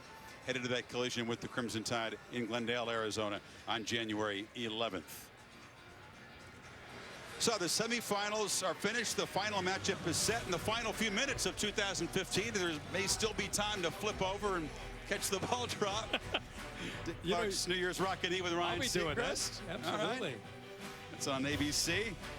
Disappointment for Cook and the Spartans as his college career ends.